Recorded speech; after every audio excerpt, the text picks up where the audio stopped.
I guess if we're all here, we're all ready. We should get the Dunge-On, right? Mm-hmm. So, Dunge-On.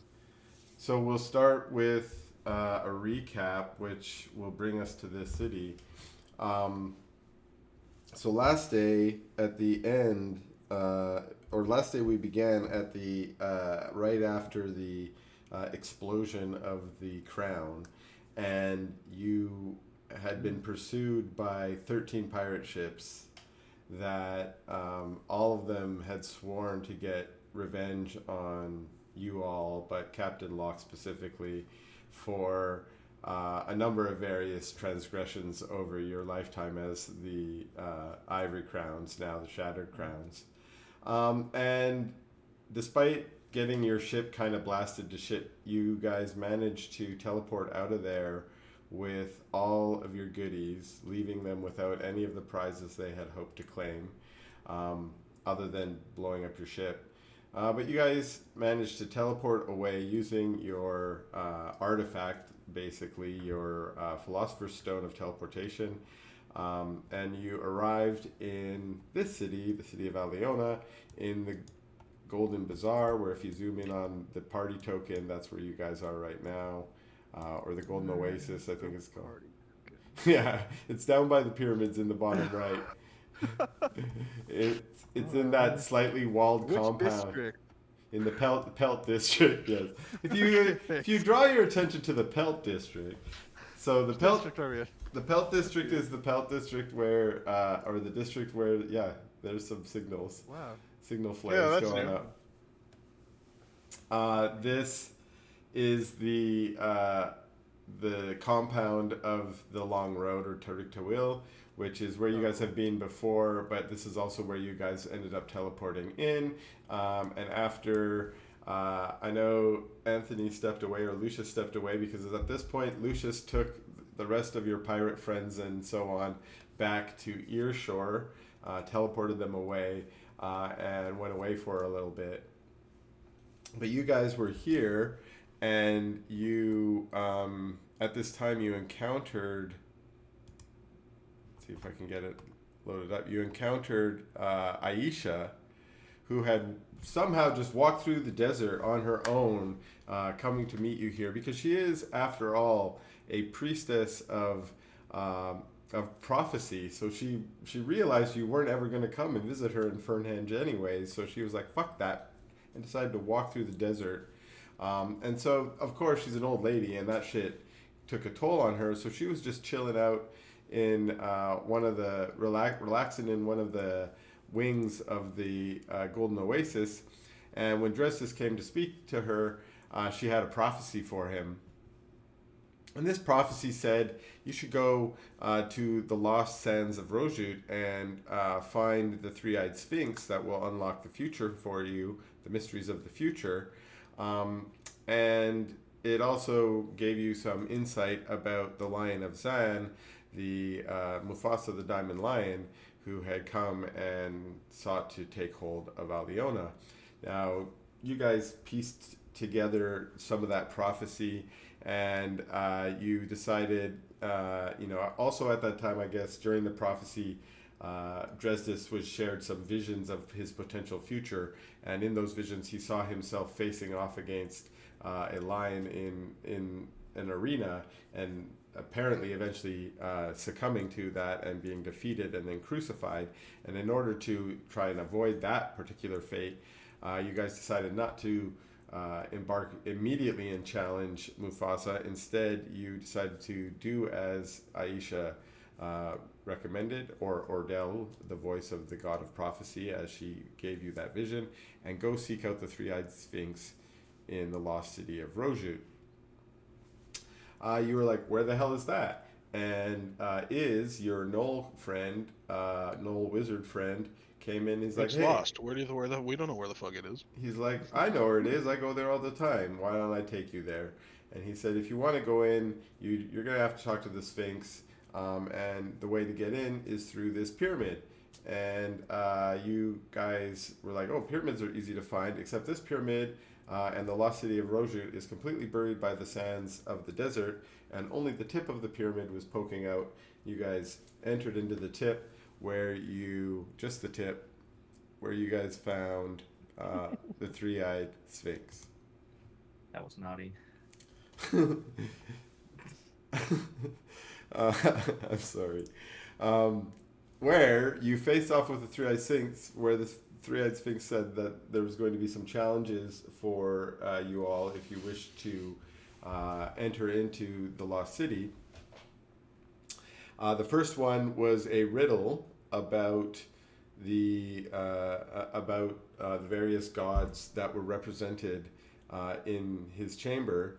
The gods Koloth, the god of strength and authority, that is Dresdis' god, Wayun, the god of bureaucracy, Tilio, the god of freedom, Sin, the god of trade, Corlys, the god of art, and Terran, the god of war. And you all pieced together that the hidden clues led you to Horus, the god of justice, who was missing, and that was enough to unlock or answer the first challenge of the Sphinx, which granted you a boon from the Sphinx, which was to use its legend lore spell to learn some hidden knowledge or hidden lore about some individual or item or event or thing of your choosing. And you guys deliberated for a while about whether you should ask about bird stuff, because bird stuff was right at the top of your list. Should we ask bird stuff? And then you decided, well, maybe we should ask about this lion guy that we have to fight. And it was a lot of back and forth, and I wasn't sure for a second if I was going to have to make up a bunch of lore about bird stuff. But you guys... Damn. I wish I was there. I would have said bird stuff. There was lots of votes for bird stuff, so your voice was represented. Okay. I'm not gonna lie, I've forgotten about almost all of this until right now. This is all just like coming back to me like a fever dream. This is why we do this shit, right? Because, and this is why I also rewatched the video. Yeah, because this is this shit ridiculous. is crazy. Yeah, ridiculous. You guys were like, we need to figure out how to get Raphael's secret, even though you guys have the secret in your hand, and you guys were like, fuck that shit. I don't need that noise in my life. So you didn't ask about bird shit, even though you got what you did ask about was Mufasa the Diamond Lion, and the first thing you had learned was that Mufasa the Diamond Lion was not his original name. In fact, his original name had been lost, but he is... you guys knew him previously, or at least Dresdis did, as Aslan the Undying, his buddy and friend from the Blazing Halberds. Shit, for real? Yeah, you missed out on a huge amount of lore drop. Wow. You should go God watch. damn, okay. I might send you a couple clips. There's a couple segments you might want to watch that has a lot of lore. Just that Yes, you know, please. Anthony, when we solved the puzzle, it was definitely all me, no Rap's help. nope. It was. I had nothing to do with it. I'm pretty sure I completely abandoned the puzzle immediately. You I was did. like, You did indeed. I remember that. Like I remember am that. a moron. Nope. I remember that. You guys did a I was great kind of job on on my the own puzzle. with the riddle. Yeah. The riddle was Every time- fun. Every time there's a riddle, I'm too stupid for that. I'm like, nope. Yeah, I feel like you're almost on brand. Almost every time a puzzle comes out, you're like, well, I grab my flask and I go sit in the Get on corner. with this, yeah. You're like, you sort of Let's round up the party with wizards, this, like, yeah. get the smart people over there. What's my ant? I think it's like low. Well, I always assume you're smart because you're a It is. rogue, and then you're always like, no, Yeah, that role's not I'm going to be good for me. I'm the one rogue where you trade intelligence for charisma. That sounds cool. I like that. Yeah, so what else lore did you learn? You also learned that the reason why he's sort of been changing his identity is he's been cursed or blessed with a form of divine invulnerability where he is immune to, the natural ways that you might be able to defeat an individual. I might give you more details on that later. You guys can research that a little more. This is gazelles. Yeah, he's a Gotta be one of brony. them. He's actually a brony, and if you get him watching My Little Pony, he just melts. He just melts. That's not what I was referencing. I know, but that's what I was referencing, so there you go. Yeah. So you learned that he was invulnerable. I think that was where we left off. Um, okay, so you guys were in the arena of the Sphinx. Now, I'm gonna go a little meta here because I was tempted last night to cut some content, and I wanted to instead ask y'all if you want to cut the content. So I was gonna make you fight the Sphinx now before entering into the third challenge of the Sphinx, which is a puzzle chamber that also has some combat involved. Should we go straight to the next puzzle chamber, or should we fight the Sphinx? You'll fight the Sphinx. It's fine, I feel like we should probably fight the Sphinx, huh? Yeah, man. I Fight that mean, Sphinx. if it's a challenge, you know. We All right, okay. See, this is what I thought. I'm like, You to don't have me, your I'm like, God Warlock there. Some this, of us may die. this. Oh no, you're there. You just teleported in. It was no problem. Is Oh, that- I'm there now? Oh yeah. Yeah. Oh, Fuck yeah. good to see you, Lucius. Oh, Yeah. You were definitely here Yeah, the whole fuck. time. You were definitely here the whole time. Here the You whole have been time. you Yeah. have been suspiciously quiet, Lucius. Yeah. Also, also, really quickly, those pirates were after us for crimes we allegedly committed. I just whoa, just correct, really quickly. correcting the record Consistent here. Voice on that. Yeah. Like, do not go back a couple sessions and watch us burn down the inn. Do not. Allegedly Ivory burned Crowns down. are a very mean, litigious group. They did see me fly out of the inn shooting fireballs. Allegedly. Allegedly. Allegedly. I didn't see anything. It's not like we walk around with someone that can just create bonfires from thin air. Rule number one of the Shattered Crowns is we don't talk to cops. Yeah. Yeah, man. Yeah, all cops are bastards. Yep. ACAB. Don't talk to cops. Pretty much a rule of all my campaigns.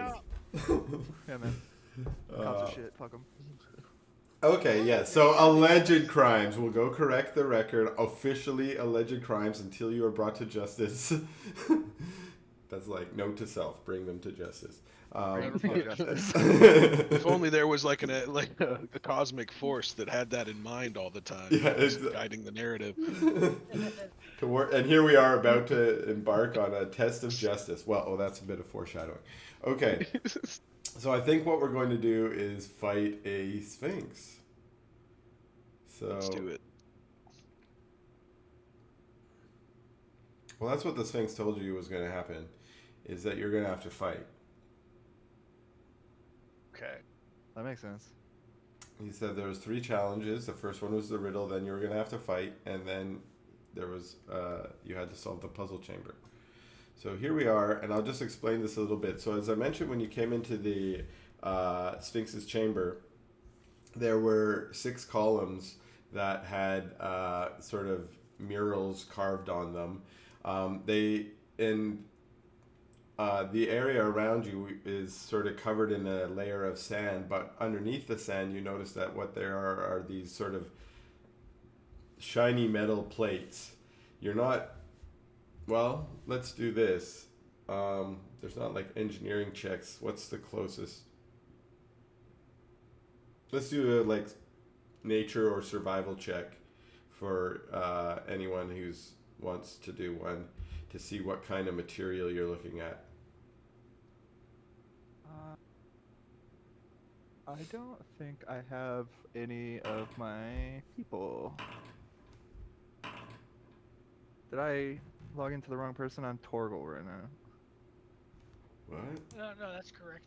Yep, just be Torgal. We switched you. I mean, I'll be a little 14. Lucius is there. You don't have access to Lucius? Are you under No. followers or are you under player characters? I've got player characters: Alan, Maria, Bancroft, Skeleton, and Steve. So you're jumping Aw, universes. I miss Steve. I just updated. Let's see.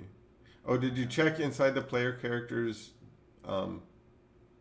folder? Yeah, you probably never even clicked on player characters. Oh, Because you might be on like Oh. old PCs or NPCs. yeah, I got it. Thank you. Okay, good. I thought it was Um, open already. Thanks. Alright. Okay, and now I need to see how these things work. Okay, so Nature? nature or survival if you'd like. Dresdis, you're confident that what you're standing on is sand on top of metal. Like why would you even need to do a check to determine that? Lucius, you likewise are like, sand on top of metal. That's interesting.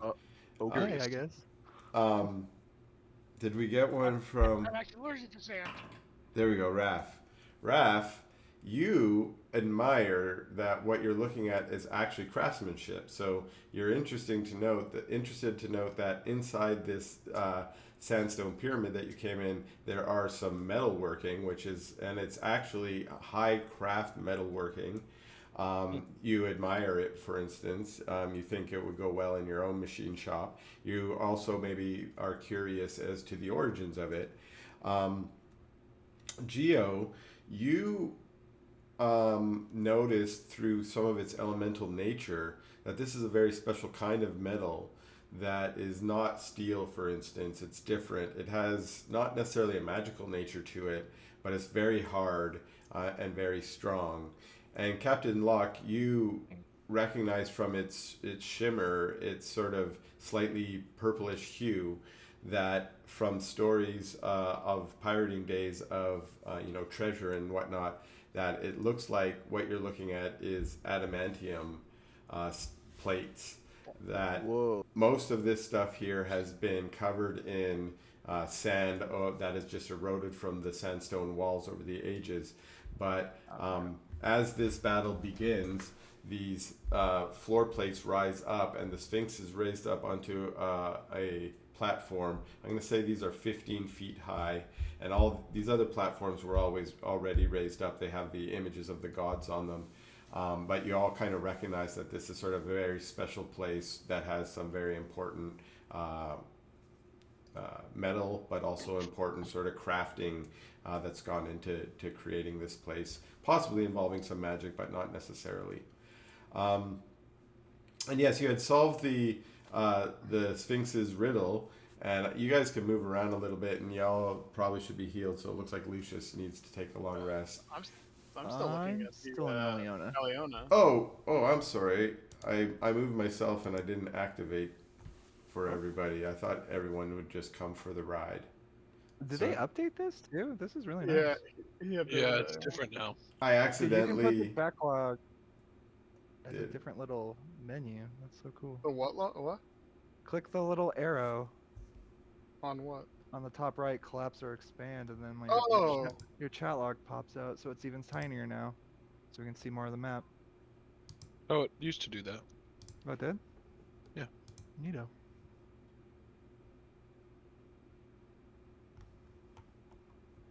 Of course, Oh this boy, one's still super. a bunch of. Huh? Things chamber loading. Yeah, this one's high def, even though it's not a very. It's just a square map. Boy, Ref. There we go. Is that adamantium? I believe it is something of that sort. If you say adamantium, it would confirm my suspicion. I mean, I've only heard about it, but Awesome. it looks a lot like it is described. Raphael bends over and pecks at the metal with his beak. Oh yes, adamantium indeed. You definitely confirm it is very sturdy, and you get a couple grains of sand stuck in your nostril. Do I get full HP? Yeah, you can long Long rest. Everyone's been long resting out at the. I didn't know.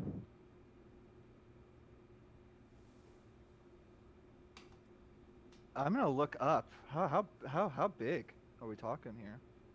The towers. Or Yeah, the to the ceiling? ceiling. The ceiling's like 50 or 60 feet high. And what about the towers? The towers are 15. Okay. They look climbable at all? Yeah, they look pretty climbable. Because of the images that are carved onto the sides of the towers, you could climb them. It will definitely require an athletics check to climb, but Yeah. because they're 15 feet tall, it will take 30 feet of movement to climb up there with normal climbing if you don't have anything special that makes you go faster. So it's Right. just one move for most of you to climb up on top of it if you want to. And yeah. So the We, Afraid of you. what's we that? should probably, yeah. What's real brave of us? What? Everyone's gonna start in front of me. This is perfect. I'm gonna, Information right here. I'm gonna pass you anyway. So the Sphinx asks y'all, are you ready to begin the trial of combat? Oh, Turn to- sorry. We will Can we begin. prepare at all? Yes, you may get ready. You may move around and prepare as you like, but All right, perfect. Give me like 10 minutes then. very well. I will take 10 minutes to meditate. Fantastic. Okay, I immediately cast Blur on myself. That takes 10 minutes. What? No, I cast Blur, Mirror Image, and Fly.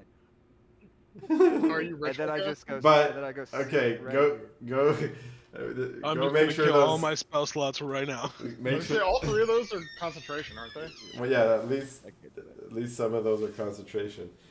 That's also where you need to use Baldur Gate's break rules. You need to I'll drink a potion of this and I'll do one of those of that, and now I've got all these things. I do have scrolls of Blur and Mirror Image. Yeah, scrolls. Unfortunately, you still need to concentrate. The potions Right. allow you to do that for you. Just joking around. Yes, but if you want to cast any preparatory spells on yourself or your party, or move into any kind of location before the I battle would like begins. to climb this and cast Mirror Image. Okay. And is that one I- concentration or no? I think that one might not be, right? I'm checking. I'll Yeah. check right now. I got a question. Do we never learned this Gynosphinx's specific name, like the actual? No, all you know, this one is known as the three-eyed sphinx. Quick question for you, Chris. Yeah, I got a spell called Flame Arrows. yeah, But can we make that flame bullets? You cool with that? of course. Cool. It is not concentration. Yeah, that's what I thought. It's extra special that way. I like it. So I'll just do Mirror Image and a scroll of Blur then, and I'll be ready. Okay, and there was one other thing I wanted to remind us in terms of lore drop, because Lucius was not here, but now retroactively was here. So you guys noticed when you guys came in and you saw the three-eyed sphinx. What the three? Here, let me show it for Lucius's sake. Characters, three-eyed sphinx.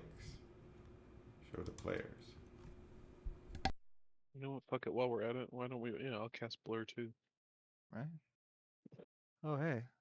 Oh, this is tight. Oh yeah. I remember this image. I Oh, think you yeah. posted this. Sick. Oh, Yeah. tight. Yeah.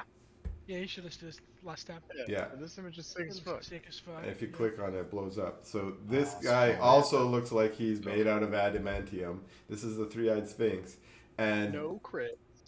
no? Hmm? No crits? Oh, that's what you're saying. Because That's really what it does in 5e. I know, but I break all the rules, and I'm just that's all like flavor right now. This is just it's just a Gyno Sphinx because I don't give a fuck. That's cool. Yeah, but the third eye is the gem that's in his head, and you all figured this out without Lucius last time, but Lucius, you'll definitely recognize it. It's a Philosopher's Stone. So he is powered, or something is some of his powers. The source of it is a Philosopher's Stone. It's a Philosopher's Stone, guys.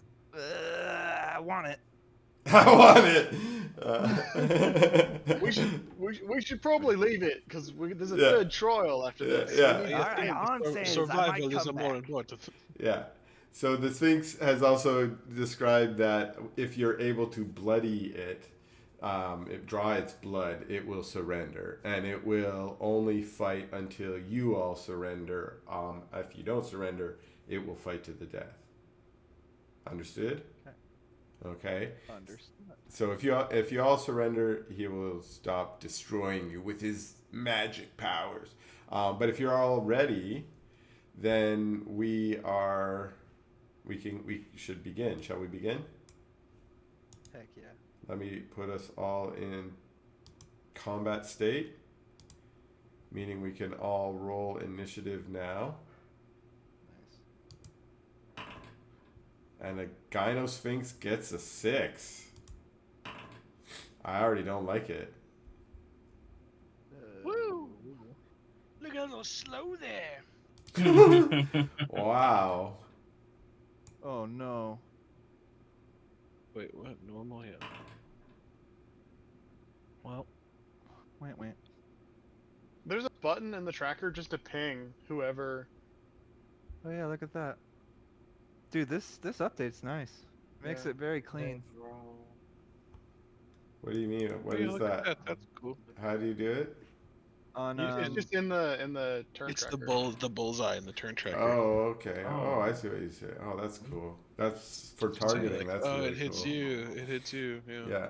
Okay. I think it's really funny that it's Raphael's the only one who's like not an AI art. He stayed his model the entire time.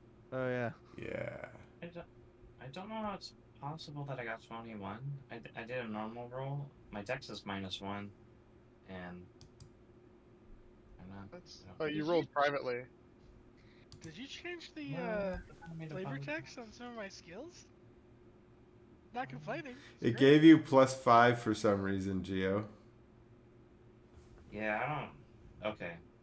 Because I thought I said no situational bonus, but maybe I goofed that up. So, is it okay if I is it possible to re-roll that somehow, or can I? Yeah, let me see what I can do here. Let's Alright. re-roll.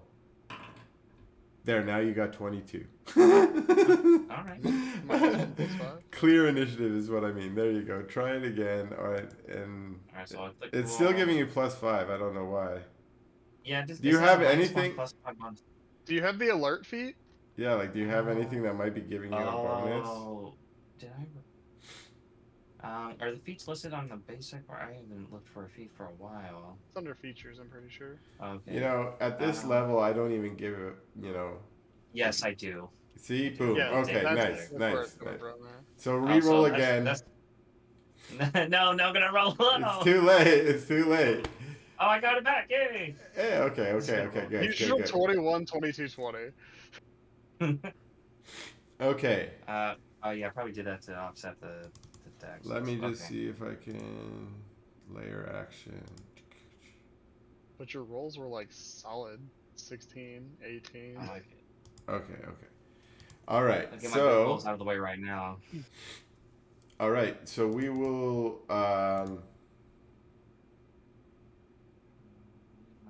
let's see.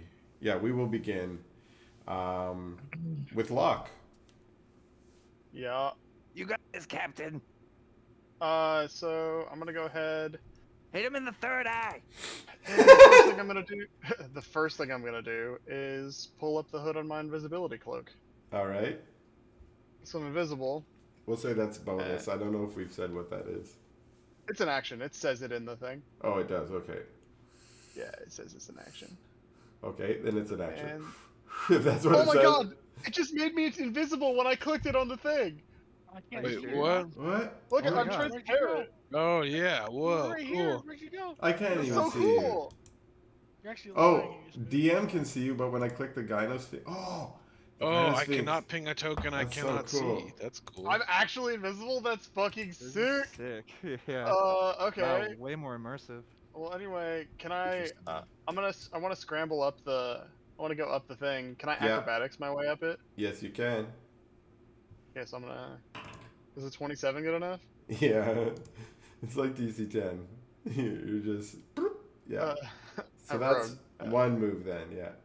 How much movement is that? Like, we're gonna call it 15 because it's 15 high. It's 30 because you're climbing, unless you have something Oh, special okay. that lets you climb double. Then I'll bonus action. I'll bonus action dash, Okay. and it's 30 feet to the next pillar from where I'm standing.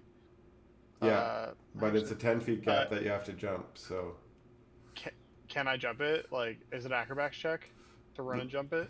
let's go double check what the jumping rules are because you might be able Yeah, to I clear. don't remember the jumping rules. You might be fucking able at to all. clear that. Strength times 100.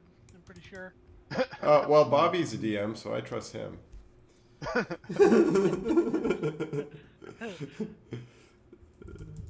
Jump Bobby is distance. allegedly the DM.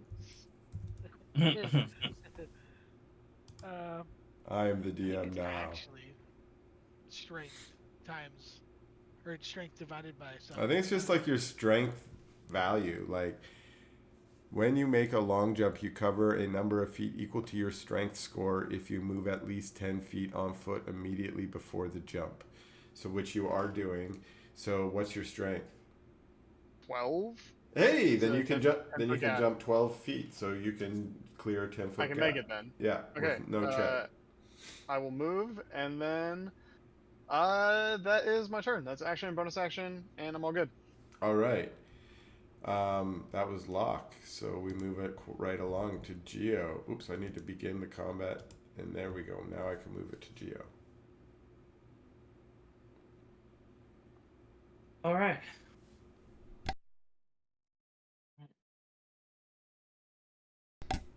Well,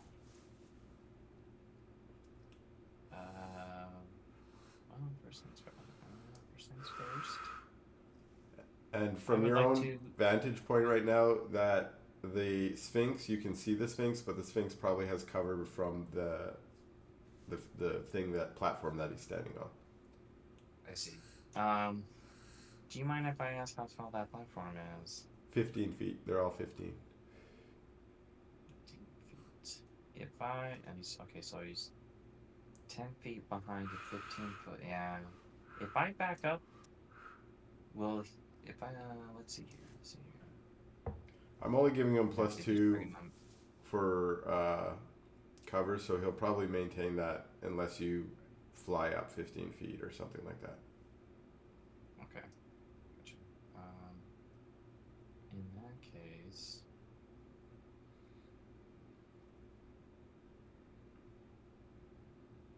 we should summon. Now we're talking.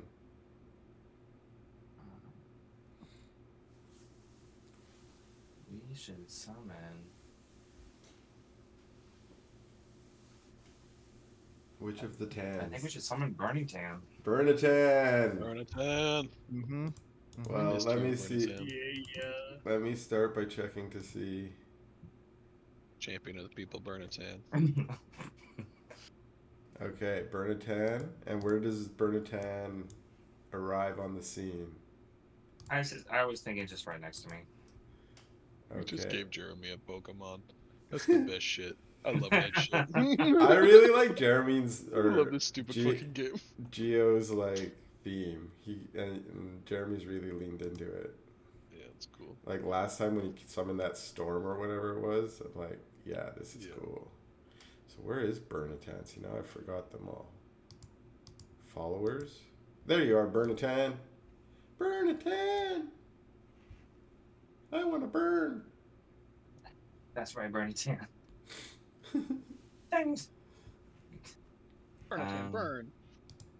And then I will move, Okay. as one does. I'm going to. We were giving Burnitan his own turn, right? Or were we making him move after your turn? I think he moves after believe your so. turn, right? 1, 2, yeah, 3, 4, 5, 6.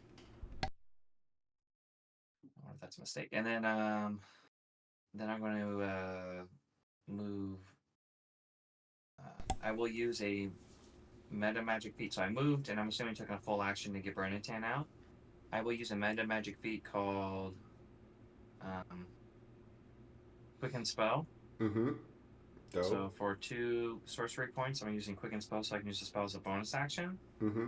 And I'm going to use Psychic Lance as a bonus action. I'm going to, despite the cover, I'm going to attempt to hit the Sphinx with Psychic Lance. Okay. I will allow it, even though it breaks 5e rules, because those rules are stupid. Yeah! Yeah! Boom! Those are the rules, bro. They are dumb. Yeah. Okay. Psychic Lance. Is that... I assume it's an attack because you said you might... So... One action. Oh, it's just a saving throw, so the cover doesn't matter. So what's your DC? My DC is 8 plus charisma proficiency plus 4. charisma modifier. Yeah. So your proficiency or your proficiency. is 4. So that's 8. So my charisma score, my proficiency is 8. I think it's 8 plus 8, so it would be 16. Yeah. Oh, I got my. Oh, don't forget about my stuff though. Oh, sorry. I'm just getting back in the swing of things here. Because we have the orb of the enchanter equipped, and I believe that would add +1. So Yeah. I think it would be 17 DC. So let me do an intelligence saving throw. Nice. Oh, is my new wand actually help as well? New wand +1. Can I technically use the wand to How come it won't let me do it? put some stink on the psychic lance, or is that nothing? You wanted to do That's not which? feature. Well, if I have a +1 orb of the enchanter and Yeah. a +1 wand, do those stack, or am I just The wand is. greedy? Oh no, the one we did give you. That's for wands are for spell attacks. So like if you're shooting like a Gotcha. scorching ray, and you're trying to Gotcha. attack. Yeah. Gotcha. And this Yeah. one is okay. So I don't know Plus why I 17 or can't get my 17 damn DC. Sphinx to do its damn saving throw. It can just not do it. Well, it's, oh wait, it probably bad. has legendary it, actions. it could just legendary save, yeah. Oh my gosh.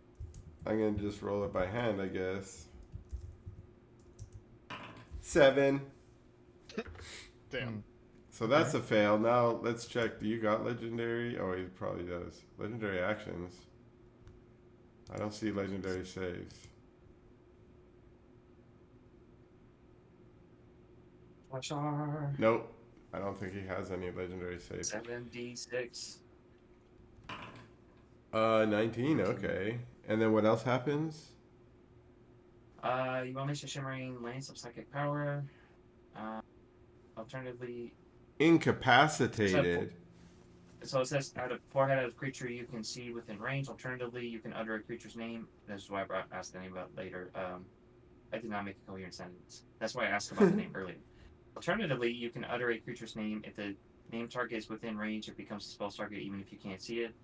If the name target isn't within range, the line dissipates without effect. Sorry. The target must take an intelligence saving throw. On a failed save, the target takes 7d6 psychic damage and is incapacitated until the Hello. start of your next turn. On a successful save, the creature takes half damage and is not incapacitated. Okay. So Let me check. that sounds good to me. And this Yeah, it's so broken. I have to go look it up. It says the source says Fizban's Treasury of Dragons. Oh, but- and I have that book on my shelf, and I trust Fizban, so. Let's Well, not start playing by the rules now. I mean, it sounded pretty. Yeah, let me back it up. You cannot cast the spell on your turn according to the rules of 5e. All right. All right. Well, you have successfully incapacitated the Gynosphinx, which I do Fuck not yeah, like. I do not like. And now, Burning Tan, I Okay. think, goes. I just Yeah. feel broken now.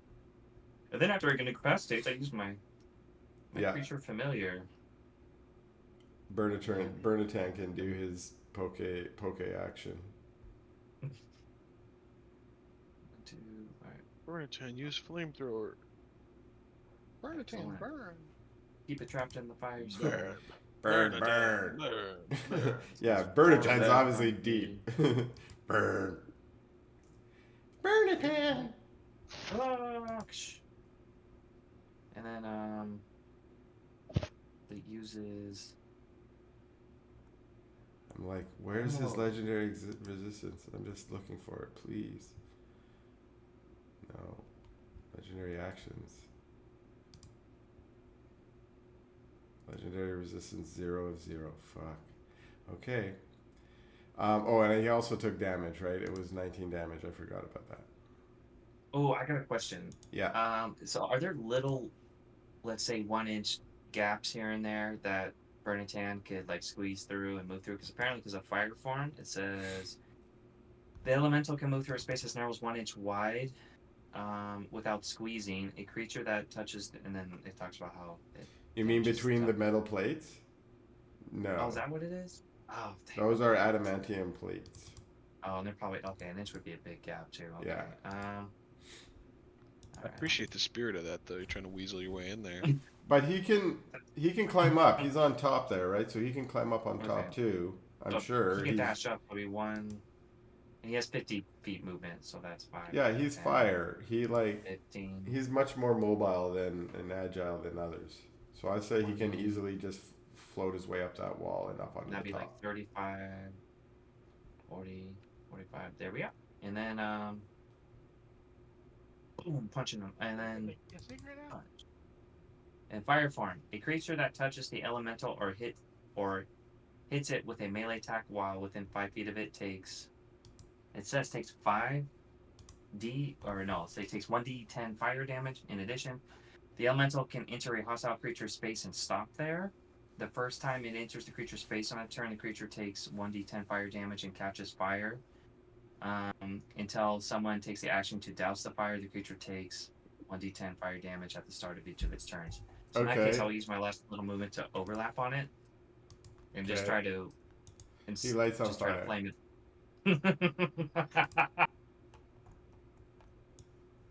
Let me see if there's a I'm on fire status effect. Yes, there is. I'm on fire. It even said burning. That was kind of cool. Yeah. I've never had a turn like that before. So the Psychic Lance gets lucky, incapacitates him, and then Burning Tan just runs over and starts catching him on fire while he's in. That's So why don't you roll 1d10 for damage? fire damage. I'll take an average. 5, just like it said in the description. All right. So the Gynosphinx is incapacitated, burn a tandem, but nonetheless, as part of the Sphinx's lair, at this part of the initiative, the Sphinx is going to initiate. Everyone has to re-roll their initiative. What? Yeah. Interesting. Hey, how about fuck that shit? How about that? Okay. Holy shit. How about that sucks? I'm fine with that actually. I didn't. I get rolled your- the exact same initiative. Wait, I don't have the Wait, option. wait, to wait, roll. wait. I haven't cleared everyone yet. And I wanna You cleared me though, and I re-rolled, and I rolled the exact same init. Okay, everybody can go now. Okay, here we go. I see it. I got 4 better. Yay! Truer. Geo got his original roll. Right. That's what he got. And the Gynosphinx got worse. This is You're weird. beating This is- Geno Sphinx. Wow. Uh, He's like, you guys are tougher than my normal people I have to face. Raph, you're up. Wow, I don't think anything changed. Yeah, I don't think so either. No, the Sphinx got worse. Lucius Sphinx was got last. Yeah, worse. that's Oh. just, All right, well, but- I'm gonna shoot it a couple times. Okay. Hold on. Before I do that, With bullets? I am going to. Nah, he's just gonna do finger guns. Pew pew. That I sounds can right. make that work. I'm gonna cast flame arrows, Okay. uh, which we agreed is flame bullets. Hold on, let me Yeah. get that on public. I get an extra 1d6 fire damage for everything that I fire at, Sounds good. and I'll fire at it. All right. Blibbity blabbity. Oh. My hotkey isn't working. Here we go. Wait, what? The given roll is null or undefined. Scorp Decobal rifle is designated to consume ammunition, but no resources specified. What? It's trying to automatically find ammo for my rifle. It won't let me Yeah. click so- it if I don't put ammo in my rifle. Can you change it so it doesn't take Let's ammo? edit it. Yeah. Edit it. Properties. How do I edit this? It should say like use something. Here, let's see. Properties. Oh, here we go. Edit. Oh no. Effects. Here we go. Yeah. Oh, details. Wait, what the fuck? Okay, here we go. And ammunition gone. Okay. Reload gone. Okay, got it. Okay, does it work now? Yeah, let me see. No, it's designated to take ammunition. Damn this. Who would do that in the middle of our game? Dang nerds. Trying to upgrade Foundry, then everything breaks. What a jerk. I took out the effect. Weapon usage. Oh, resource consumption none. There we go. I think I got it now. Okay. There it is. Hey! Whoo wee! Okay, you got covered. Let's see, is this AC 26? Nope. A boom blap. Let me. Oh yeah, it gets an extra D6. Wow, that was some serious damage too. Because that's not counting the D6. Yeah, I holy believe. shit. I get another shot. Yeah. Isn't it just? Yeah, so Yep, roll 2 shots. D6, and because we'll have to apply that damage, and then shoot it again and do it again. So we'll apply another 2. When he cast 5 flame damage. arrows, it already rolled the d6. Oh yeah, it did. Well, that was 1 D6. We can apply that to your next one if you like. So roll another attack. Hey, Boom. crit! There you go. See, and then we'll save that Boom. 6. So you can roll another D6 as well for the crit.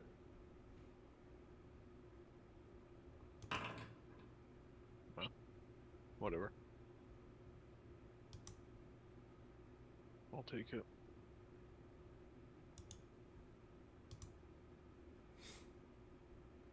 All right. Okay, And the 6. that's it.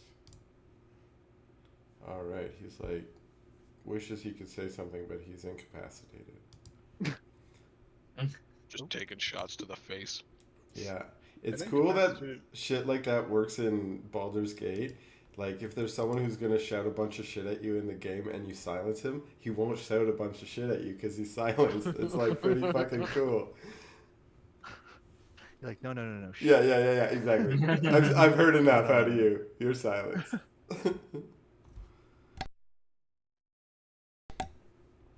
All right, who's up next?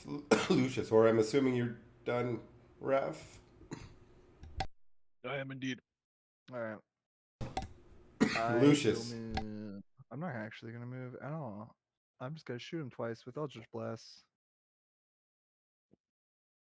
I'm not gonna lie. I have to recommend shooting him. I will cast Hex first. Public. Hex. Nice. Hex that motherfucker. And then, yeah, just shoot Eldritch Blast. Doesn't seem to be doing it anymore, so maybe I can switch this up. Over here. There we go. And there's 2. Okay. And those are misses, unfortunately. I am my turn. All right. Then we get to Dresdis.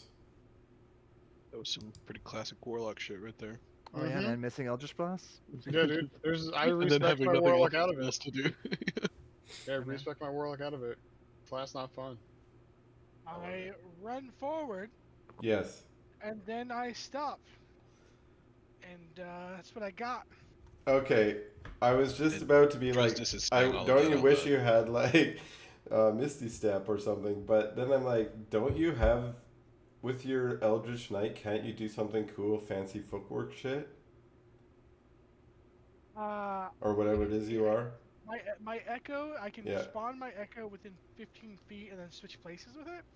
So it's not got 15 a feet. it's not got a big old range on it. You can't just plop it anywhere you want. Yeah, Okay, He okay. can get further away from me than 15 feet, but he doesn't start that far. He's got to run too. But could you summon him now and tell him to go run? Or what's summoning him, a full action? It's only a bonus action to summon him. So I guess I could plop a guy down. All right, so I'm we trying didn't- to look for if it's a bonus action to move him though.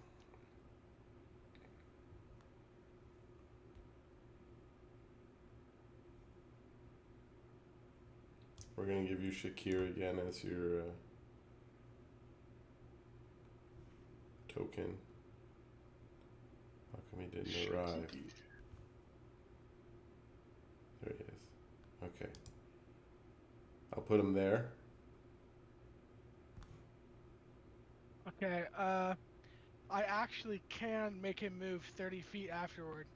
Okay, so So Problem solved. I got an echo right there, and I'll end my turn there. sounds good. The Gynosphinx is like, I wish I could take actions. I wish I could even take other reactions. I will meditate about that until the end of Geo's next I turn. appreciate the Sphinx for taking it so easy on us. It's very kind of him. Yes. He appreciates your appreciation. So much so that he does nothing on his turn, and it's Locke's turn again. All right, Locke, you got this. Oh, cool. Lock her up. And then Oh, cool. bonus action dash. 35 feet. Oh well. But I gotta have something I can do here. I have all kinds of fucking fancy things. Let's see.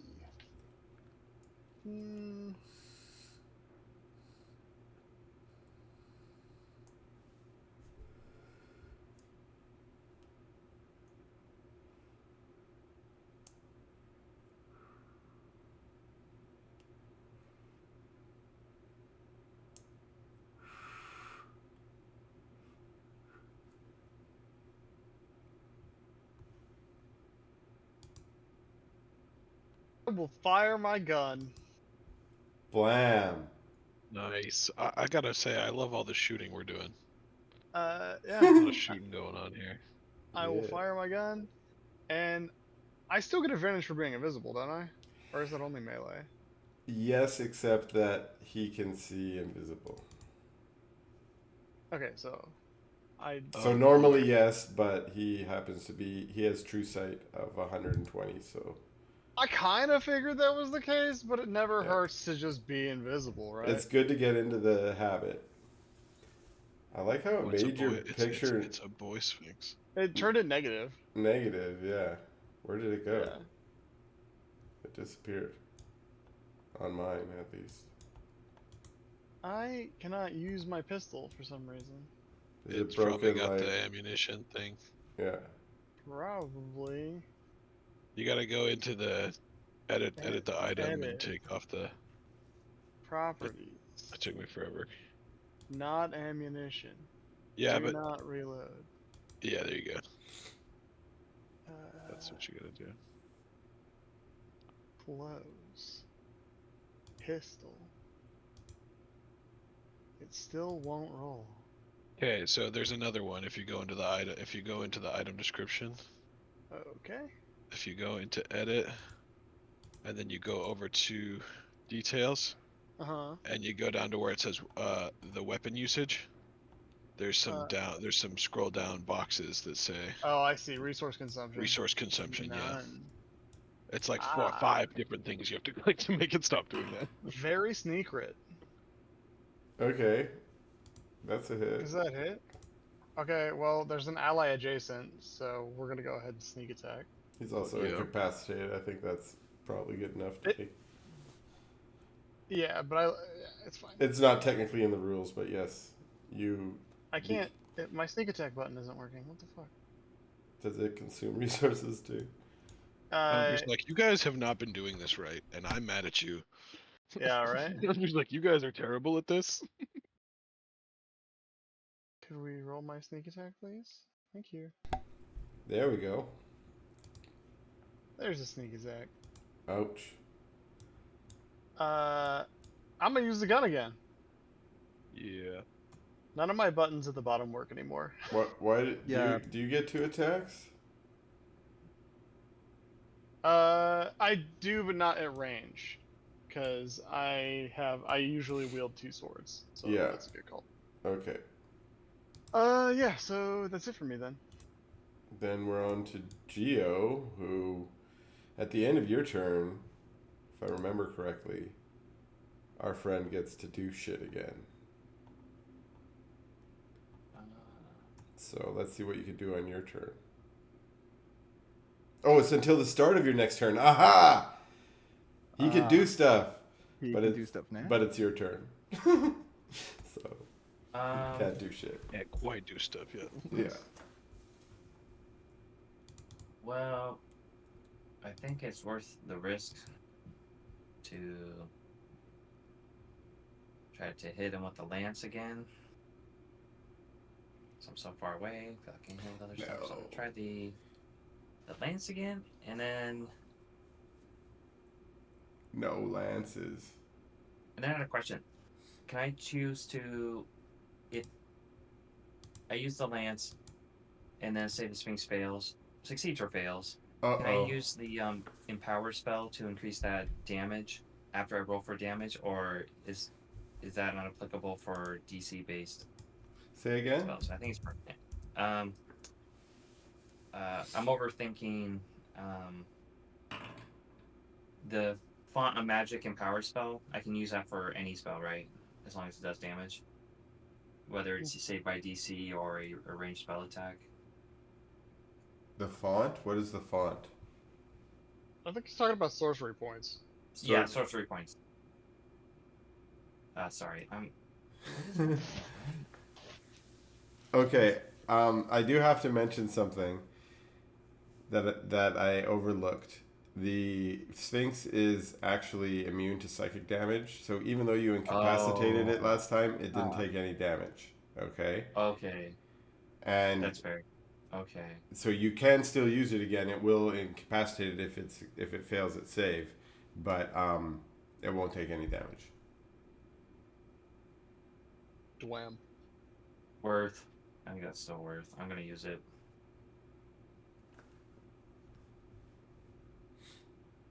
Okay, so you are firing it off? Yeah. Okay. I don't know why it won't. 17 I used to just DC. click that and it would do a saving throw. So let's. Boom. 10. That's a fail. Oh. Okay. Okay. So he's incapacitated again until the beginning of your next turn. Damn, Geo. Damn, Geo. Keep it down. And then I will Well, how many Okay, fourth level then. spell slots do you have? Because that No. was 2 of them. That was 2 of 3. Yeah. Good usage though. I'm happy with that. I did And mention then, there's another combat after this, right? And then I move. No, let's just burn through all of our spell Oh, slots. I It's was fine. wondering. No, I like it. He's got more. And you guys, and- with this round, you might be able to defeat him. Then I will use Burning Hand. Burn. Makes 1d10. 2 touch attacks. Okay. 2 multi attacks. So I'm gonna stay there, but while I'm staying there, I'm gonna do 2 touch attacks and end my turn there. So I think that would be a total of. Well, I guess I need to attack with them first. Yeah. Yeah. So he narratively makes 2 attacks. Narratively, 2 attacks are made. Now, Are mechanically, these can like- you roll the attack so we know if they succeed or not? I don't know what his. Assuming that it's just fire form stuff, it's 1d10. Should I just go with that, or should I? No, you have to roll the attack. You click the touch attack twice. Oh, you're right. So his attributes. I'm sorry. His proficiency is +3, and is he hit with dexterity? Just click the touch attack. It's already there.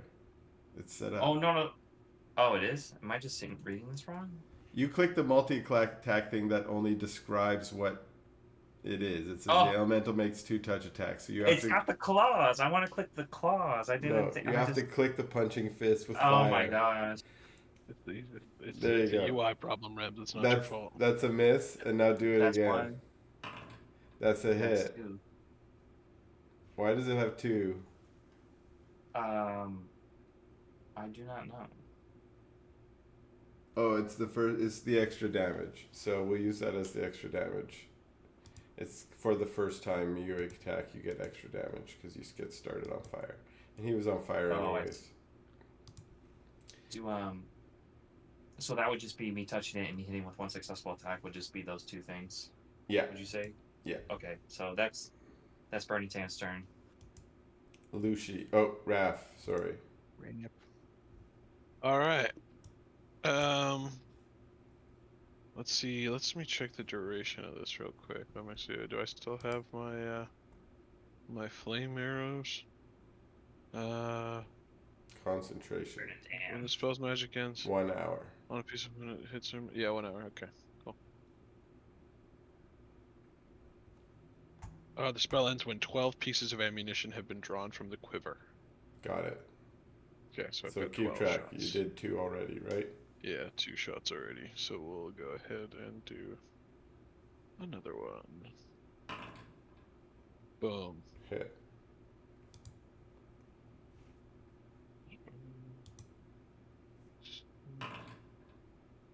That's the I've rolled 2 every time. Okay. Boom blap. Hit.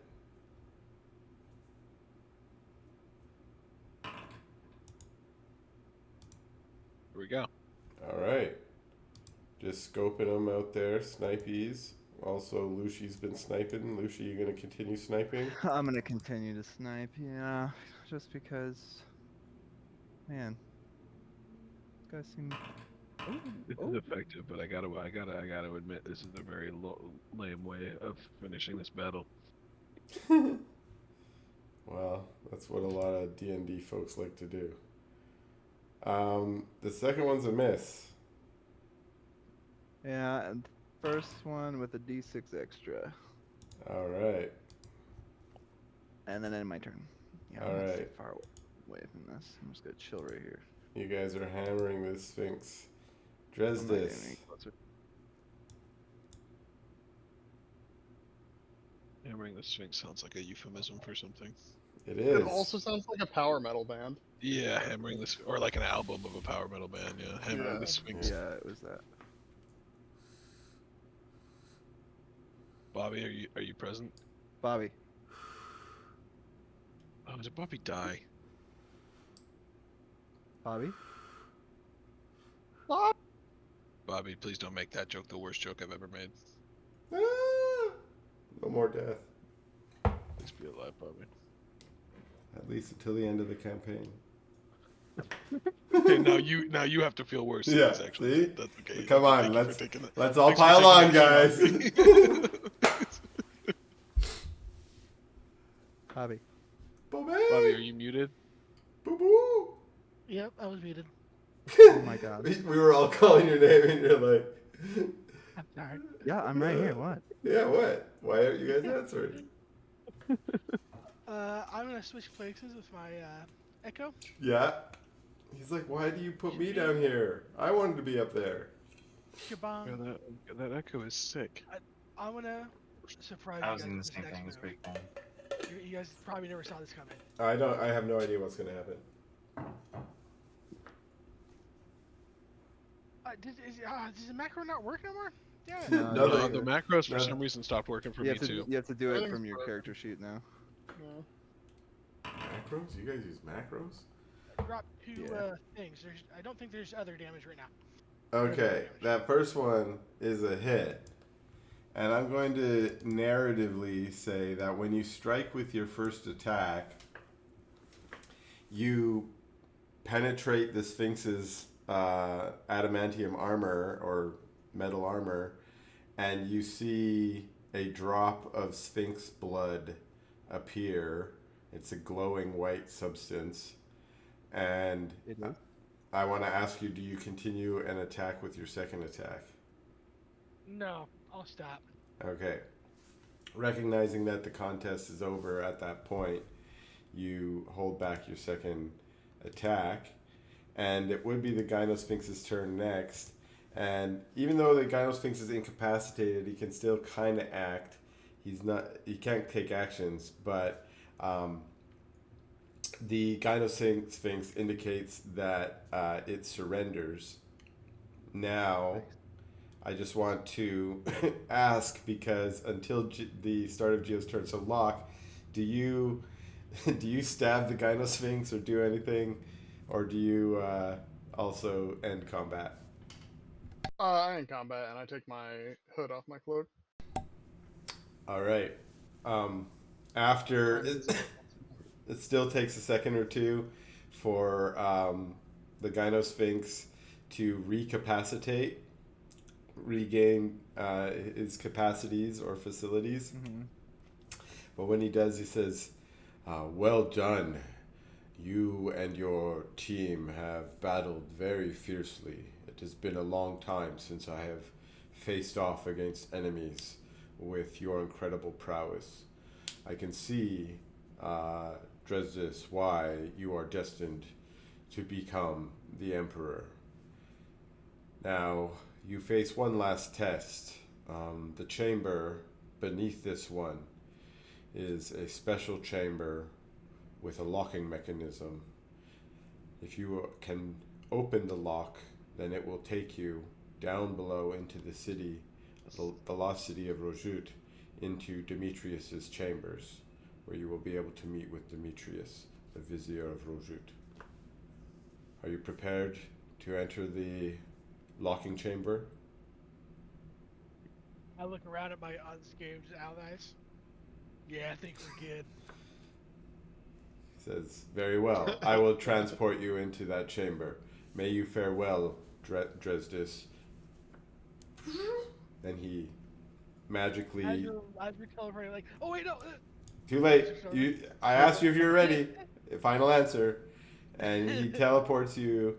No.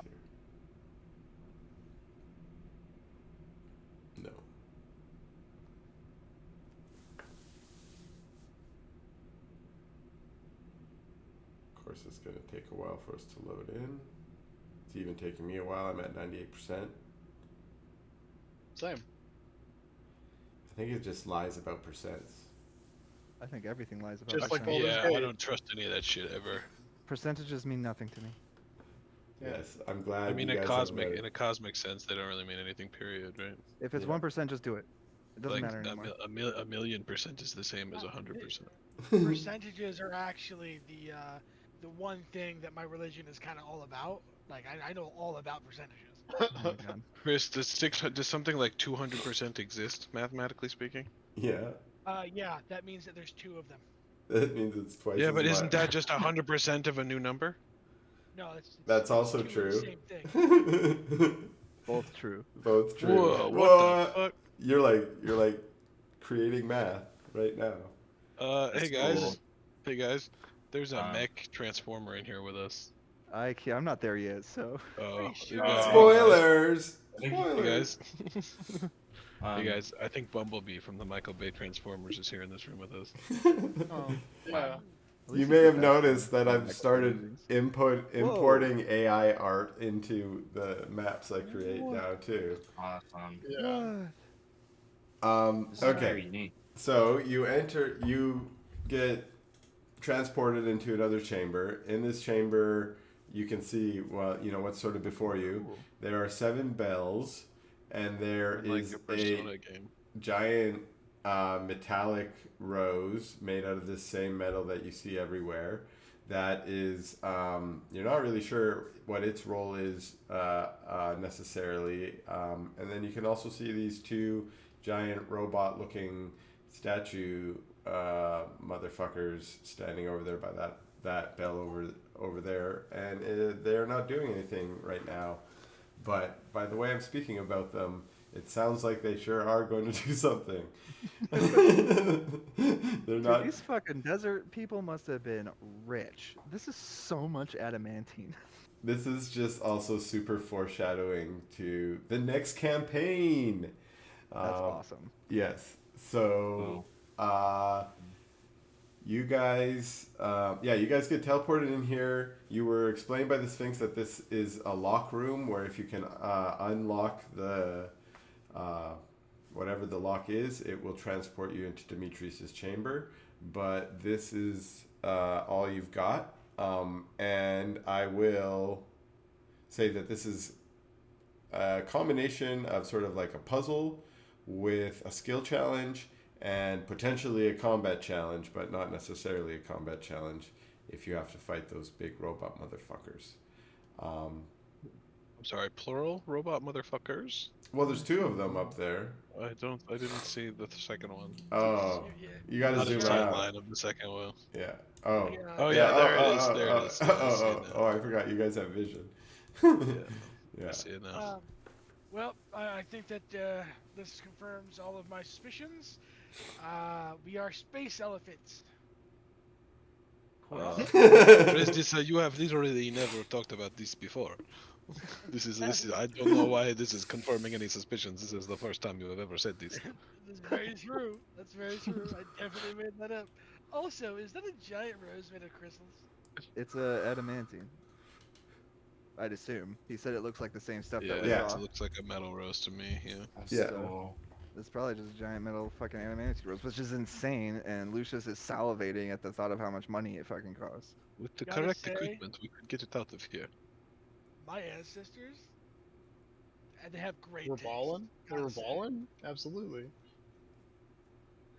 So anyway, I guess Okay, Right. so I'll say Well- this is going to be a skill challenge mostly, because it's unlikely you will figure out what the riddle is just out of the blue. So you guys can start by doing investigations or whatever, or just tell me what you want to do. Pick out your favorite skill and say you want to try it out or do whatever. Cool. If you have ideas, let me know. And yeah. I'd like to investigate the metallurgical properties of this here rose. All right, then slap me down a challenge. Oh, the I'll rose, do a yeah. metallurgy. I'll do a metallurgy check. You can do your tinkering check, because I'm gonna say you pull out your tools and you get to work on Yeah. figuring out what this Yeah. rose is all about. You want that public, right? Yeah, sure. All right, I'm gonna say that one thing that you can determine after you start poking around is that yes, this is a very well made sculpture of a rose, but it is also a mechanism. You have determined that there are very well hidden hinges at the base of each of the petals. You realize that the petals will fold down, revealing something in the center if you were able to unlock it. You also can tell that there are a number of petals, but at this point through this investigation, you haven't been able to determine how many there are necessarily. But you can see there's lots of ones that each one needs to be set down for you to reveal what's in the center. Portos, I believe this is the core of our puzzle here. It seems that these petals will drop down, assuming that we accomplish certain things in the chamber. I definitely want to see what's inside. I think it is essential to our progress that we see what is inside. Alright, I'm gonna go see what we can find out about one of these giant bells. There is certainly something to do with the bells, and almost certainly something to do with the purple pattern we are seeing here. Raphael begins to walk around the purple pattern. Is it okay if I free move around? Is that cool? Yeah, go wild. I will let you guys know if there's, I was just about to joke, and then hours passed, and you guys are still wandering around the chamber. So you're free to do Raphael it. just is just running circles on this purple circle, the square, just pacing Yeah. wildly. Lucius would just take a torch out of his bag and just kind of tap it on the bell, see if it does anything. Lucius, be careful! Locke starts drinking. Locke is Look, finding the corner. this is some puzzle shit. I'm out. Okay, so say again, Lucius, what you wanted to I just do. take out a torch and like bang, like not very hard, but just kind of like hit it on one of these things, see what kind of noise it makes. Okay, gentlemen, do a performance check for me. A performance check, okay. Cool. Lucius, what are you doing? I don't know, but there's giant bells. Bells are meant to be rough, right? I give Lucius Bardic Inspiration. Boom. You can do it after the roll if you want. 1d8, 6.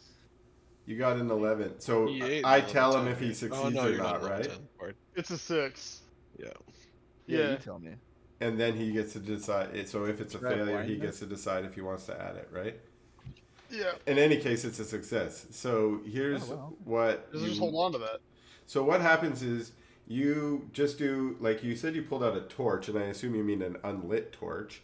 And, Yeah, unlit torch. And, you know, those are like sort of soft drumsticks, right? Because they kind of got the squishy bit on the end. And so when you bang it against there, you hear like, it's sort of like, you know, just a dull kind of sound. So it doesn't make a very loud bang or a loud reverberation on the bell. You know, normally if you had hit it with like a mallet or something, it might reverberate more.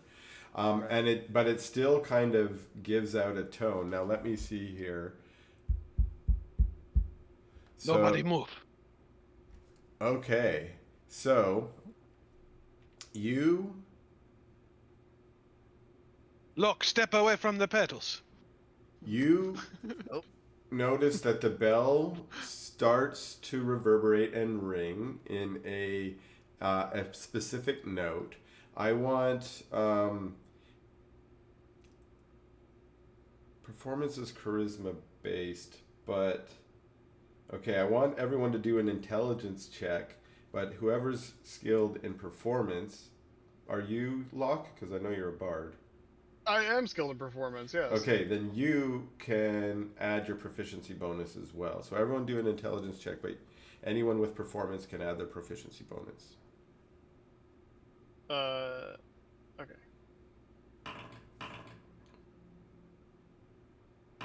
Well, you'll just have to add Sure. my proficiency. It's Sure. a blind roll. Yeah, sounds good. Okay, so a few of you who Oh my god, I'm mute. I'm gonna reroll. nah, you're fine. A few of you who have, you know, a love of music, maybe you're not necessarily a bard like Captain Locke, but you have, you know, you sing along at the campfire. In particular, everyone but Dresdis, you have no key. But Makes sense. it makes sense. It makes sense. Everyone's like, yep. Okay.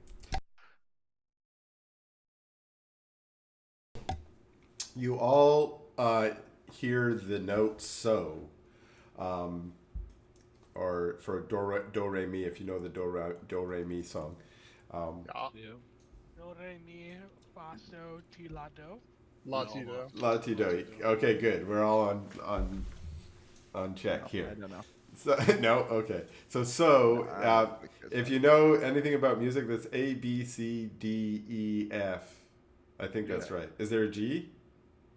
A, There is B, a C, G. D. Yeah. So If you want to do a scale with no sharps or Jeremy flats, it would will start help with us. C, and then. So well, it'd be don't C. get. Oh, is do C? I don't No. wanna- It could No, be. no, no. He's it's- talking about the note. Yeah, so do re mi fa sol la ti do. It's a major scale, so it's Yeah. 1, 2, 3, 4, 5, 6, 7, 8. And so, if you want it to be notes, if you start on A, you can, but then it's the A major scale, so it'd be A, B, C, D, E, F sharp, G, would be Yeah, so would be. But if you don't want sharps or flats, you would start on C. Okay, And there's that no would be sharps or C, D, flats E. because I don't even know what I'm doing here. Thanks, Mr. No, sorry. I was. Yeah, I'm no, using I'm the glad rules. someone. Out there. I'm glad someone knows a little bit about music. Okay. Jeremy plays saxophone. But in any ways, what you have determined is that this note that is being played here is the note so, or the note E or something. I don't know what it is. Okay, so You can say the fifth too. It's the fifth, so it'd be like that. So there's one. Yeah, it's the fifth one. Okay, we'll say it's the fifth note in the scale. Okay. And let me see here. I want you to also do an Arcana check to follow up. tight. Okay, yeah, I can do that. Okay, I have Jack of all trades. I'll do anything. sure. So I will do anything. what you determine, so you banged your little drumstick on there. It played the note, and you noticed that there was some kind of magical resonance, not just the normal resonance of the bell ringing, but with the note there was a magical resonance. And you noticed that it wasn't, and the strike that you played was not strong enough to activate whatever it was that it was going to activate. But you think that if you had made a stronger strike, it would. Now, Raphael, can you do a check as well? An Arcana. I bet if we got Dresdis over here to hit it with his hammer, it would be even better. I do not think we should be hitting it harder until we Did figure you out feel what that is magic going though, on. Raphael? Magic came off of it. I think if we I hit did it harder, feel it. more I magic did would feel it. come off. Harder hit, the more magic is a good logic, but I think we should check it. All right, copy. You let me know though. I'll go let Dresdis know. And Raph, you do an Arcana too. Oh, sorry guys. I goofed up the sharp thing. If it's an A scale, there's C sharp and an F sharp. Oh, if it's just an F jeez. sharp, that starts on G. You're gonna have to go on Dude, timeout that's for a few embarrassing. minutes. Bobby. I'm so No, I'm saying like, people hear the video, they'll know that. Jeremy, I know. Jeremy, I'm telling Mr. Armstrong, Jeremy. All of our audience right now is Don't just do like, that. oh my god. Oh, and Okay. G sharp. Wow, I am way off. How did I forget all that? Okay, Raph, All right, well, I'm in trouble. you were doing laps around the rows while Lucius went over there and banged his bell, and you noticed that one of the pedals, it was a specific pedal that you had noticed out. It was the outermost pedal. Okay, there's lots of pedals, and the outermost pedal also resonated with some magic. But again, you determined that whatever magic was affecting it, it wasn't strong enough to cause the pedal to do whatever it was going to do, which you expect to be full down. Okay. Okay. I'm gonna gently, without the same strength, tap this one with the hilt of Moondrinker. All right. So you can do a performance check for me as well. Okay, and you know a little bit about percussion instruments, so you know a good place to strike on the bell. And same thing, because you pulled out Moondrinker is just a little bit more solid of a tool. It definitely rings a little bit louder and crisper, but not significantly so. And let's see, so this would be the note Mi, and you notice, well, let's do Geo now. Geo, you do a perception check for me. Sounds good. Perception. So you're the closest to our two robot buddies, and you notice that the eyes of one of the robot buddies started to shimmer on, but then flickered off as the bell stopped ringing. Ooh, interesting. So what? We think Is that it bell. Tell me the eye, the robot, the light shine on the golem eyes. Right, so don't hit that one any harder then. Got it. Oh my god. This just proves my point. Raphael, I think we should hit it with a hammer. This one. Gentlemen, also, I noticed there are four purple tiles. And that might be. I did see those as well. I'm wondering if something happens. I'm gonna do a religion check on the bell down here. Okay. Gentlemen, I think the tiles are just decorative. They're all just 4 tiles away from the edge. Think they're just pretty. I do. I could be Alright. wrong, but I think they're just pretty. Okay. All right, Dresdis. So you do a religion check because you realize that, hey, we've already been challenged a little bit about some of the religious history of your peoples, and you think there might be something going on here as well.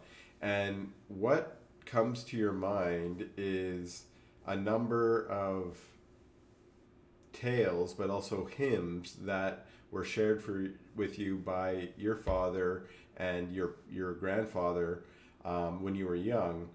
Most of them would sing them or toot them out on their little elephant toot note horn for you, but you were also told about how in ancient time there were large bells that would ring out some of the hymns.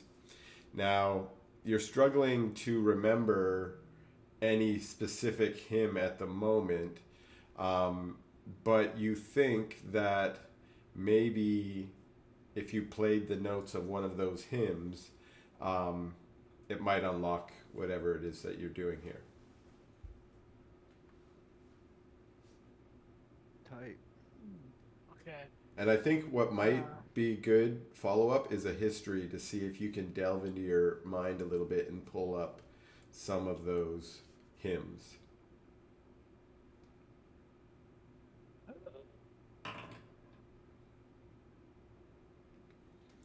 You start to get fragments of pieces. You feel like if through other means you were able to maybe get started and piece together maybe the beginning of the song, you might be able to trigger those latent memories in your mind and remember the whole sequence.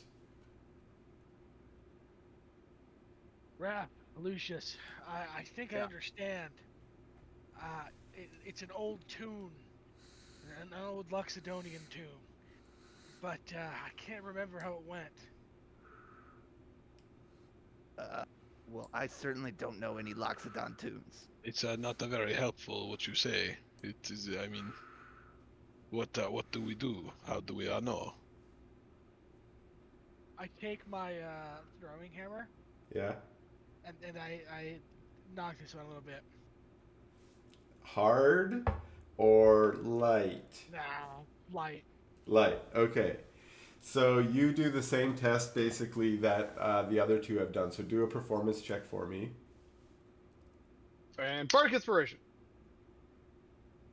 The performance check is to see how hard you are doing it, basically. If you do a good performance check, you do what you're planning to do. If you do a bad performance check, like a 1, you might slip and go bang, and then we're in trouble, right?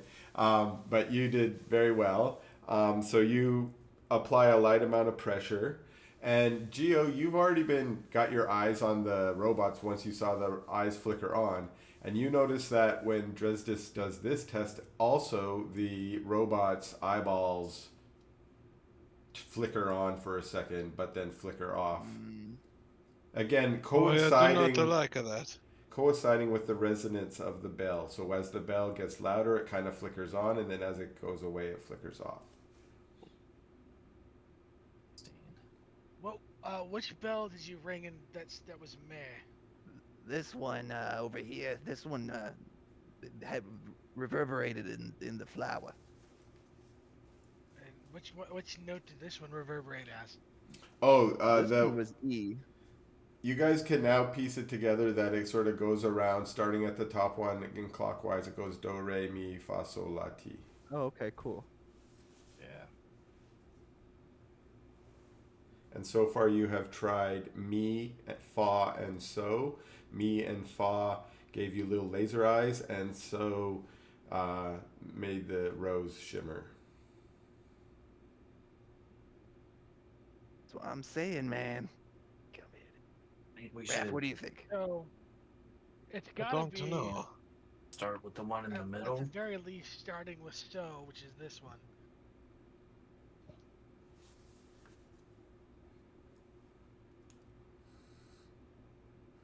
Give it a try. Yeah. Hit it. Where's Who's gonna do it? Do, Who's gonna take the re, honors? mi, fa, so. Alright, I shoot it with my gun. What? I don't recommend shooting it with the gun. I shoot Oh, it. It's yeah. made of adamantium. But you're not gonna get a nice note with you projectile. It'll sound cool though. Lightly tap that one. While This that's one? ringing, I'm gonna hit this one. Which one? Your which is the one you guys are on. Okay. So you're gonna try and ring 2 bells at the same time. Yeah. And which ones are they? So and Ray. okay. So you guys do a little countdown or something? Like 3, 2, Yeah. 1, Sure. bong. 3, 2, 1, now. Okay, now both of you performance checks. Okay, hold on. I'm not good at that. I could do it if you want. Yeah, you should do it. I have a Okay, -1 to my performance. so you're both. Okay, so you ring the 2 bells, and both of the robot's laser eyes start to flicker on.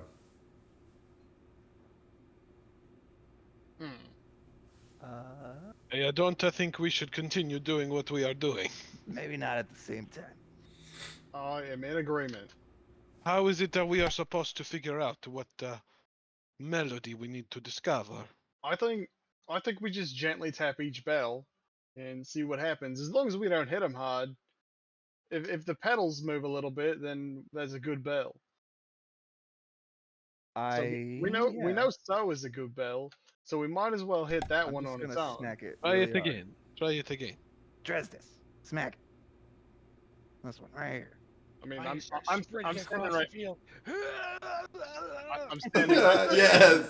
I smack it. What Dresdis is perfect for, running across a big log field with his halberd above his head. Ah!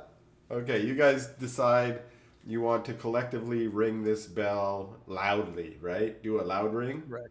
Loud Okay. ring. All right. Do whoever's in charge do the I- performance. I did it already. It's already down. But I took initiative on that one. All right. I am the bard. Was that private or is it clearly I rolled it private, okay? Because it was so a you can't crit- see my natural one. it was a critical fail. Yes. Awesome. Neat. So let's see what's gonna happen here. I should probably stop drinking during every puzzle. It's so funny. The one time you get involved. I Okay. know, that's why I don't get involved. You come in and you ring the bell, but you hit it like instead of hitting it bang on, you hit a glancing blow off of it. I think what I'm gonna do is give you Can I a use saving my- throw. Let's call it a dexterity saving throw. Oh, go, you're good at those. So do a dexterity saving throw to try and like basically pull your punch right at the last second so that you don't ring the bell. Do you want Wrong. me to public or private it? Let's public this shit. That looks like a success to man. me. I was so ready to point and laugh. I was So- so ready to use my inspiration immediately. Here's what I will say: when you clanked it, you can tell that it rang in a sharp or a flat. You didn't hit it properly, and as a result, the robot eyes started on instead of the pedal like it did last time. I hate to be a broken record over here, guys, but maybe don't hit it so fucking hard. I was trying to hit it perfectly, but it doesn't always go the way you want it. You're definitely write it off to your drinking Hit it because you again. know you're pretty good at this shit. Lucius, I do not think your opinion about how we should hit it should be relevant anymore. Hey man, But- he just messed up the first time. He's got it the second time. Yeah, what are the chances he messes up again? I don't know. Let's find out. I'm gonna Let- do it again. All right, do it. The absolute chaos. Anyone can swing at this if they want. Okay. Oh, I forgot to go back to blind. It was a That's good swing. fine. It's perfect. You ring it true this time, and this time because you rang it true, it reverberates for a whole round, which is a clearly identifiable segment of time in any D&D person's life. So you realize that after it reverberated for a whole round, that activated the magic long enough to cause it to trigger whatever was going to trigger. But because this was the correct bell to ring for the first note of the phrase, the first petal of the rose folds down, and you guys realize you've unlocked that first step, and you now kind of start thinking, okay, well, there are more notes to play. How many notes? What are the notes? Those are the things that you need to figure out to finish off the puzzle. I Nothing think- like goblin ingenuity, Raphael. Looks like I was right. Ingenuity is a word. You could call that for sure. Yes. I think our next step is to just gently tap the bells and find out which one moves the pedals, and then hit that one good. Yeah, and Geo can just stay over by the very dangerous robots and tell us if they turn on or not. I reckon we're gonna have to hit this one first, though, and then while it's reverberating, all of us are gonna have to hit another one, real soft. The See which pedal one's the already better. lowered. I'm sure it's fine. I mean, Right. it's his kingdom. I'm going to hit this one with a hammer lightly. Which one Please here? don't forget you have a bardic inspiration if you need to use it. This one? Thank you. The two people who have bardics right now are Lucius and Yeah. Okay. Dresdis. So that would be La.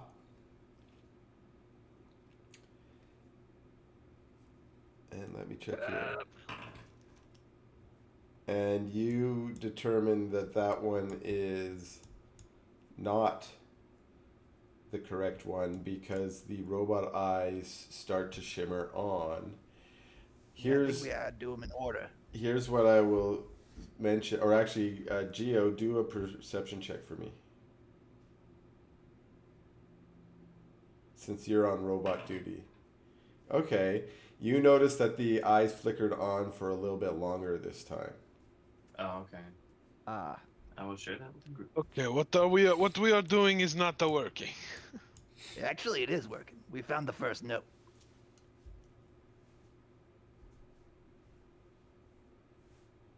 I feel like it's not this one, and it's not this one. Can I? If we hit any other one other than this one first, those robots are gonna get pissed. You've This already is always you've already there. unlocked the first one, so the first Yeah, note the has pedal- been read. the pedal already dropped. Does it not have Yeah. to go in order? It does, It but not does. all at once. Yeah. But not all at once. Copy. Are there any symbols on the bells? We haven't asked anything about the bells. Yeah. If you I did. now look closer to the bells, you notice that they are marked with Loxodon hieroglyphs identifying the notes that they play. Okay. I would like to know if I could maybe do a history check to look into my memory to see if, in our time on the ship, I ever heard Dresdis singing a tune Sure. with the crew. Sure. At this point, because Yeah. we don't have a lot to draw on other than the first note, it's going to be challenging. But if you might be able to do this again later on if you piece together some more pieces. So high DC now, maybe lower DC later. So go ahead and try it. That's not it. Yeah, like roll those ones now, guys. Yeah, I mean, better now. Yeah, than exactly. later. And this, there's not a lot of risk to trying this right now, right? Later on there might Yeah, I be. was just looking through my memory, Yeah, right? Just exactly. thinking hard. Which I shouldn't do as log. Hmm. Well, Well, wait, didn't I? Drop all what's the the- fix an octave? All right, let somebody tell me what that is. Maybe that's the next note. I think what the fuck's an octave would be a good shirt. All right, so we found the first one. We all need to sit here and roll and see if we can remember any songs at all. I'm gonna do it as well. Music is not one of my interests. No, I hate music. It's annoying. My ears are too big. No, I don't know if I hate it. That seems extreme. To hate the music seems Hey, odd. look at my ears. It hurts. Something that starts with so, huh? Goblin music maybe is something to hate.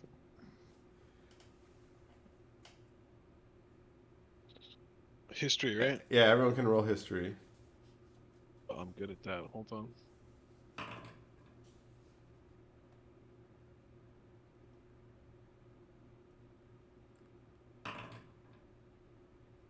All right, so we'll circle around to Raph, who you're trying to think of songs, but you know a lot about music history and music, sort of the structure of music, and you're like, what the fuck's an octave? You know what an octave is. I don't.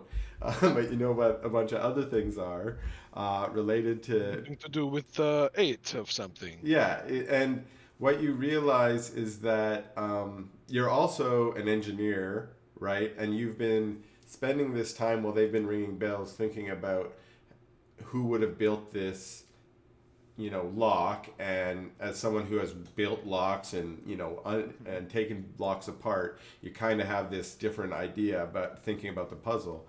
And you realize that after that first pedal came down, you realize that there's an order to the pedals, that they have to come down, right? And you probably can learn more about the music that needs to be played by looking closer at the rows. So you're inspired to go do another check on the rows, basically, another tinkery check. Cool. Okay. I will go do that. Nice.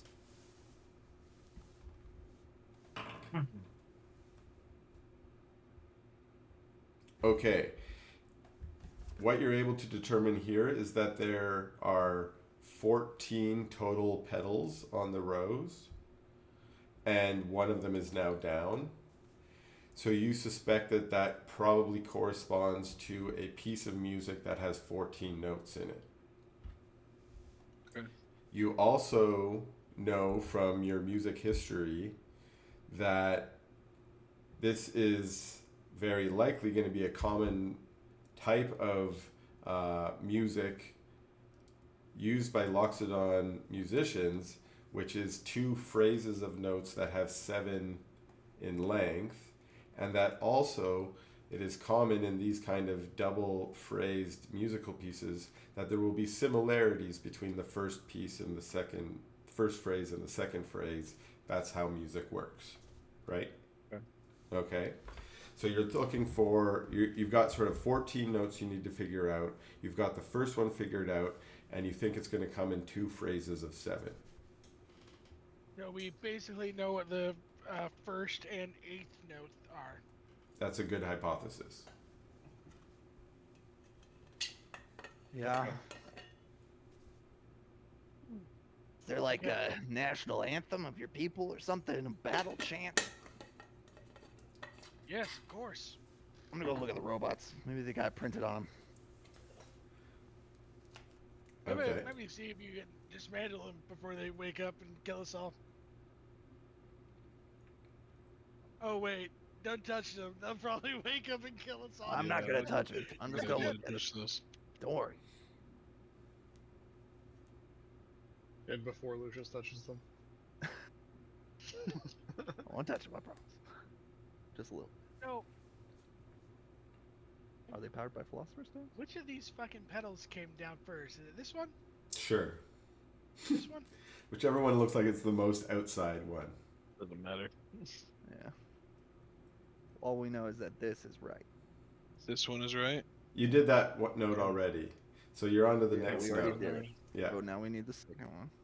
And you've clicked this one, determined- and that one was wrong. This one was wrong, yeah. And You haven't Or- tried any of the other ones yet.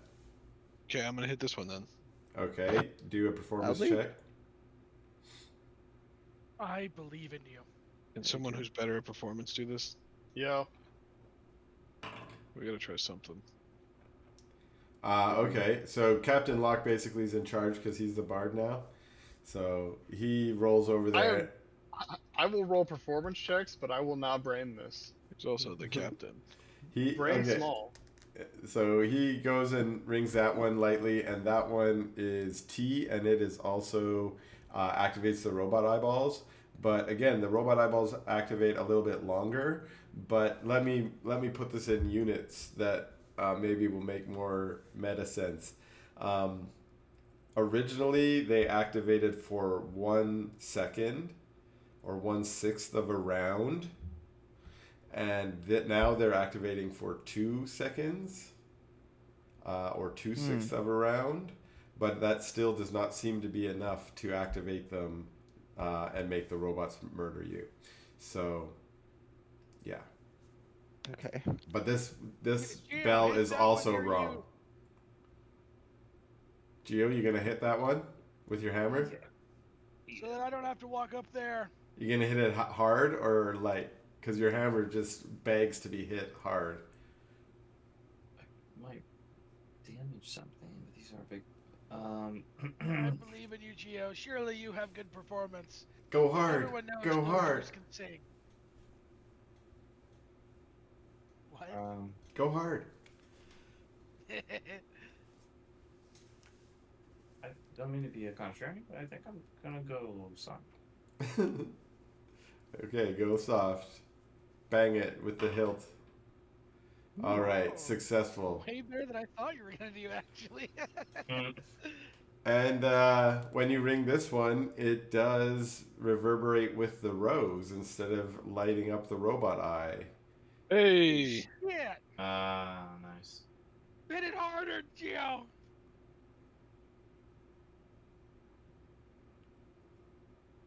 Okay.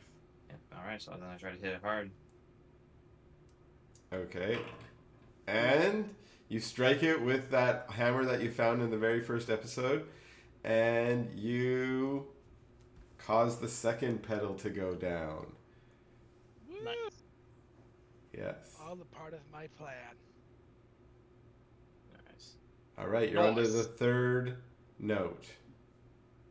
So Holy it's shit. So do. All right. You know two. Do you think it rings any bells?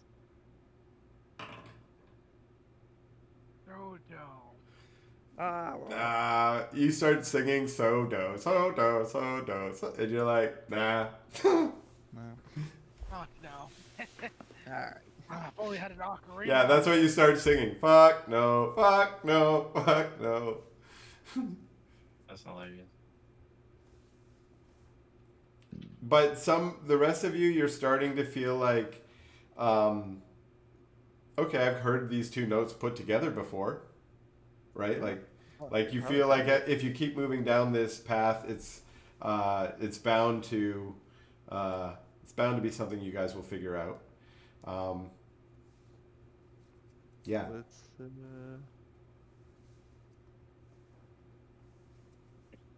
Faso is what we have so far, or is it No, So do. no, so do is what we have so so far. do? So do. Sorry. Okay. Re, fa, sol, la, ti, do, so do. Do, re, mi, fa, sol, la, ti, do. Goodness. So do. That's what you got so far. Yeah. So do. Do, do, do. Do, do, do, do, do. Jesus, fire temple. Right. That's exactly why I said ocarina earlier. Although I think those are only 6 notes, not 14. There's a lot of notes in the temple songs. Your Oh, do you mom's mean the already- actual ocarina? Yeah. This is fucking hard, man. Well, there's nothing. If you had more music memory, this would be a lot easier to this. Yeah, this would be great. You know Yeah, what? We're I just don't gonna have to listen keep to on going. You know Keep what on going. music I hear? Video game music. And you know why I hear it? Because I'm playing a video game.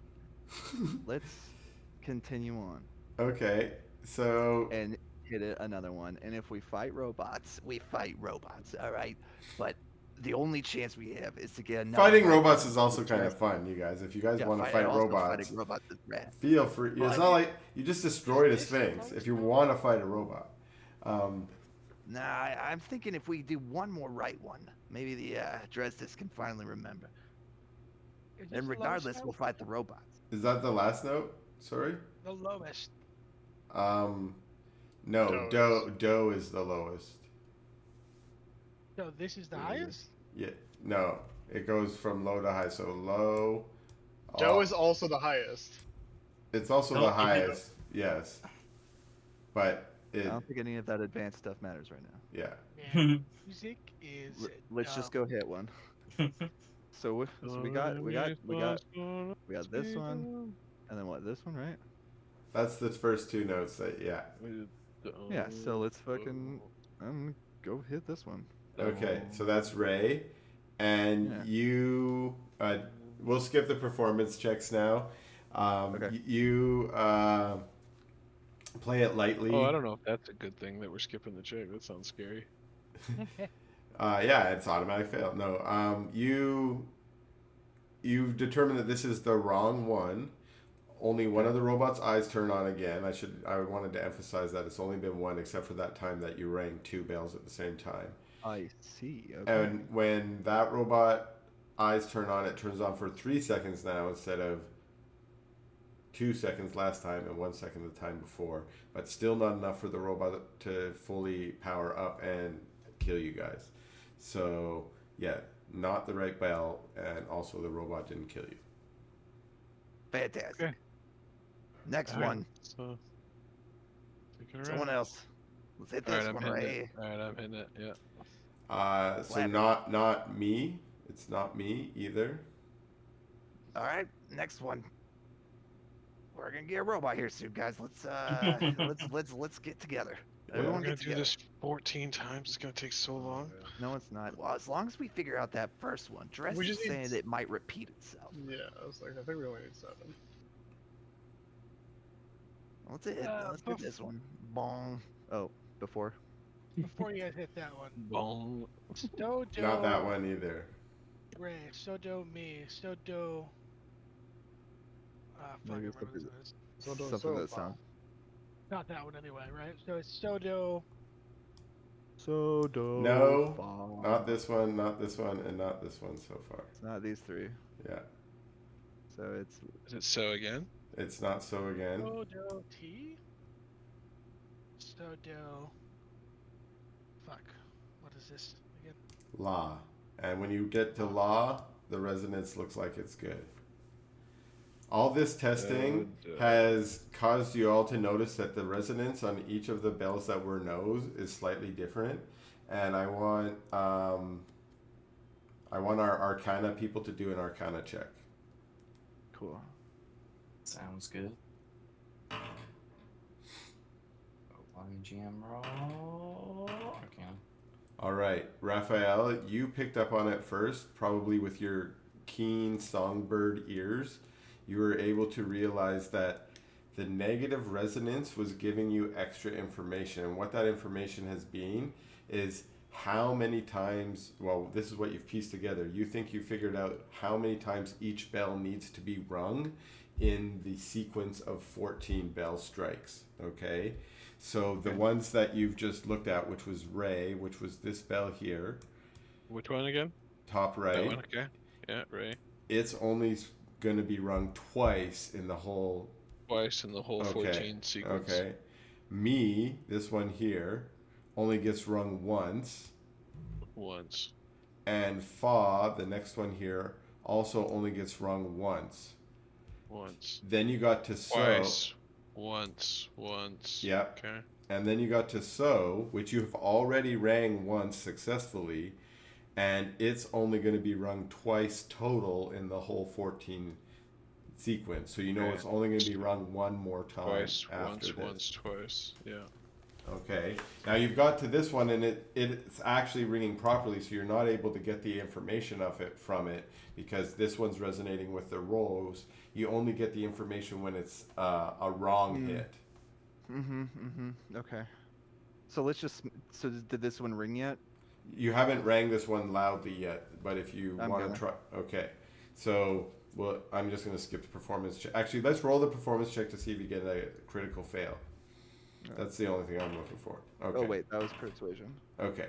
So There you you ring it properly, and the third one goes down. So you've got So, Do, La. That's my best attempt of trying to sing it. go. Do, la. Yeah. This one gets rung twice. Do, la. That one's a one time. I think. Wait. Wait. Yeah, that one's one. Ray And this one was twice. Yeah. Me and Fa one time. So twice, but one more time. Because you already rang it once. And now you're on to the fourth note, and you can try your resonant strikes again if you would like. Oh, or try something else. I think we try hitting this one. Ray. So, do, la, re. Yeah, Do it. I go hit it. I don't know Okay. what my character is. Yeah, do it. And you hit it softly, right? Yeah. Okay.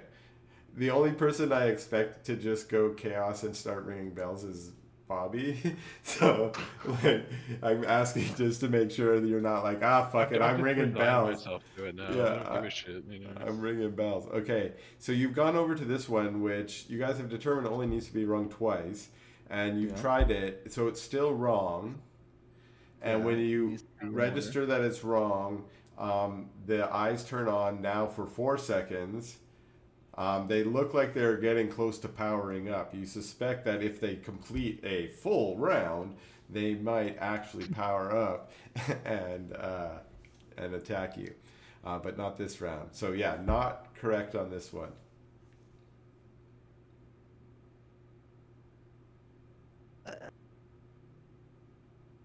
Perfect. So, We're at so, do. So, do, la. Okay, Said a lot. who's gonna test the next one? So needs one more. Yeah. So should we try so? Yeah. It is not so. Okay. No, it can't be so. I didn't try so. So It needs can't one be. more. Well, yeah, it's gonna be in the second verse though. It's not gonna be in the first one. No. Do we know they don't repeat? We don't, but I mean, it makes sense, Okay. right? They're all some of them are 2 and one of them is 1. So 1 Can't in the argue. second isn't going to be. Huh? I can't argue that it doesn't make sense. Yeah, it doesn't make sense. So we need to hit something that isn't 1, 2, 3. We need to hit probably this top one. Actually, after we got 3 notes here, Dresdis, you can try and pick through your memory again. Oh, right. Oh, solid. Okay, so you're starting to feel like you've heard a particular piece of historical music. You think it might be a hymn from Horace, and it is after you heard So Do La, you remember that it does have 2 phrases of 7, and they both begin So Do La. So you've got So Do La. You don't know what the next 4 are, but then it goes So Do La again. So that's good. So we've got 2 Soto lots in a row, Yep. which is really nice. So now we only need to find 4. And maybe I'll say there's a unspoken part of that I will speak out loud as well, which is the rest of the phrase. The other 4 you don't think are the same necessarily. So the Right. first 3 match, but the next one's not necessarily. So it's probably something like our kingdom is wonderful, something something something. Our kingdom is wonderful, something something something. right. So, Stupid like that, right? right, like they're saying the same thing over, but then it has a different finishing piece. Right. Okay. And You guys want to keep I guess trying yeah, bells for the we fourth just have one? to keep trying bells. Yeah. Okay, so which bell do you want to try? This Well, is we- not it. So We've one thing tried you've this. noticed is that those tried bells this. you've tried that you figured out how many times you need to ring them are all very low, like 2 times or 1 time or 1 time. You have to do 14 times. There's probably one of the bells out there that needs to be rung a lot. Okay, that makes hit this- sense. Let's hit this top one. Actually, let's do so again. Well, you know, so is So, only got one more time, and it's in Oh, the yeah. next phrase. And we Yeah, know we it's in the next established. phrase. Yeah, it's in the Yeah. next one. Yeah. So we need to Uh, find one that's going to be repeated a lot, but in different spots. Yeah. yeah. Okay, try the top one. Okay, so I'm do. listening. So you're gonna ring do, and you find out that it is not the correct next one. Oh god. But through, it's not performance check. I want you to do an Arcana check. Alright. Right, and you can definitely tell this is the bell that should be rung the most. It needs to be Nice. rung 5 times, Oh, and you've only rung it once so far. You did so do la. You know at least one other time comes in the second phrase. Yeah. so but it's it- not right now. It's not right now, though. 3 spots that we don't know of. Yeah. Okay, so do la te. You can try that next. Which one is that? Do re mi fa sol la ti. Ti. The last one. Okay, so you try that one, and it is also not correct, and it only needs to be rung one time in the whole song. Oh. It's one of these two. So do la me and so do la fa. Let's Fa. use so do la fa. When you try fa, it is correct for this note. Here we go. Hey. Okay. Okay, and let's have someone ring it loud. Don't roll a critical miss. Performance, right? Yeah. Boom. Nice.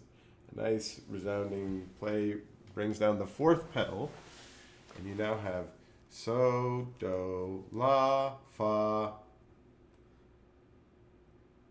And you're starting to get this phrase put together in your mind, Dresdis, and you feel like you might be able to whistle it out. So do another, yeah, awesome. And now do a performance check for whistling it out. Okay, you don't do it very well, but you still whistle it out. So it probably sounds roughly like my singing, actually. It goes, once you get the first 4, you feel like you get it, you start flowing, you know how music clicks in your head. You go, so, do, la, fa, mi, do, re. And you finish off the next 3, you think it's mi, do, re. Oh shit. No, that's this one, Yeah, and then this one, and then this one, yeah, and then we already know that the next set is so do la, yeah. and then we're sitting at 5 left, and we've used this an extra time, so this needs to be used 2 more times, right? Correct.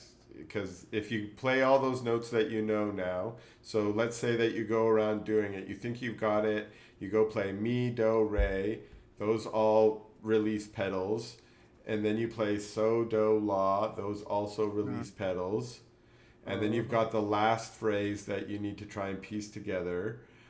So do one more history check to see if you can remember the last bit. This be a bad time to take a quick break.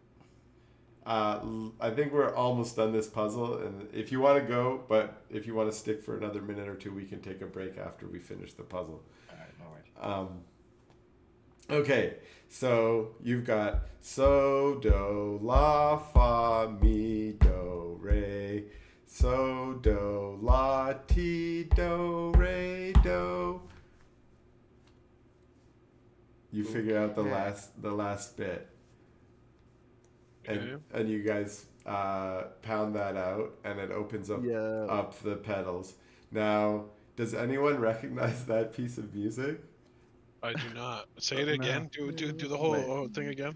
So, do, la, fa, mi, do, re. Here, I'll do it a different way. If you know the notes to sing, Sound of Music. you can sing God most damn Sound of fucking music. anything. It was Oh, Sound of yeah. Music. For that. It was the fucking Do, Sound of Re, Music. Mi song. Yeah. God I damn never it. thought it would be Sound of Music. Fucking Sound of Music. That was I one of my thought it was favorite. a verb. That was one of my favorite movies as a kid, and it was a Do Re Mi thing. So I was like, maybe someone would remember the song. I don't know, but No. yeah, I was like, you guys. You still got it though. I haven't No. watched that movie since I was like 8 or some shit. I've Yeah, watched it right? dozens of It's been times. a long So time. I have seen the movie though. yeah, awesome. Anyways, this was a weird, fun bell song puzzle that I thought up when I was stoned watching Star Trek one day. So Pretty let- cool idea. As one Yeah. is. And I figured out a way to turn it into a skill challenge instead of like remembering how the Sound of Music was. Yeah. But let's take a break. All right. So when the rose fully unfolds the petal, it reveals in the center a small circular platform.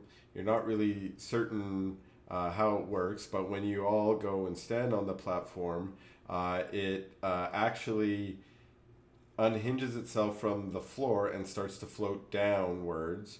And when I say float downwards, it's sort of like an elevator going down, but there's no shaft. You open up into sort of an open area that is dimly lit by what looks like artificial light of some kind, magical light of some kind, also with this strange purple hue.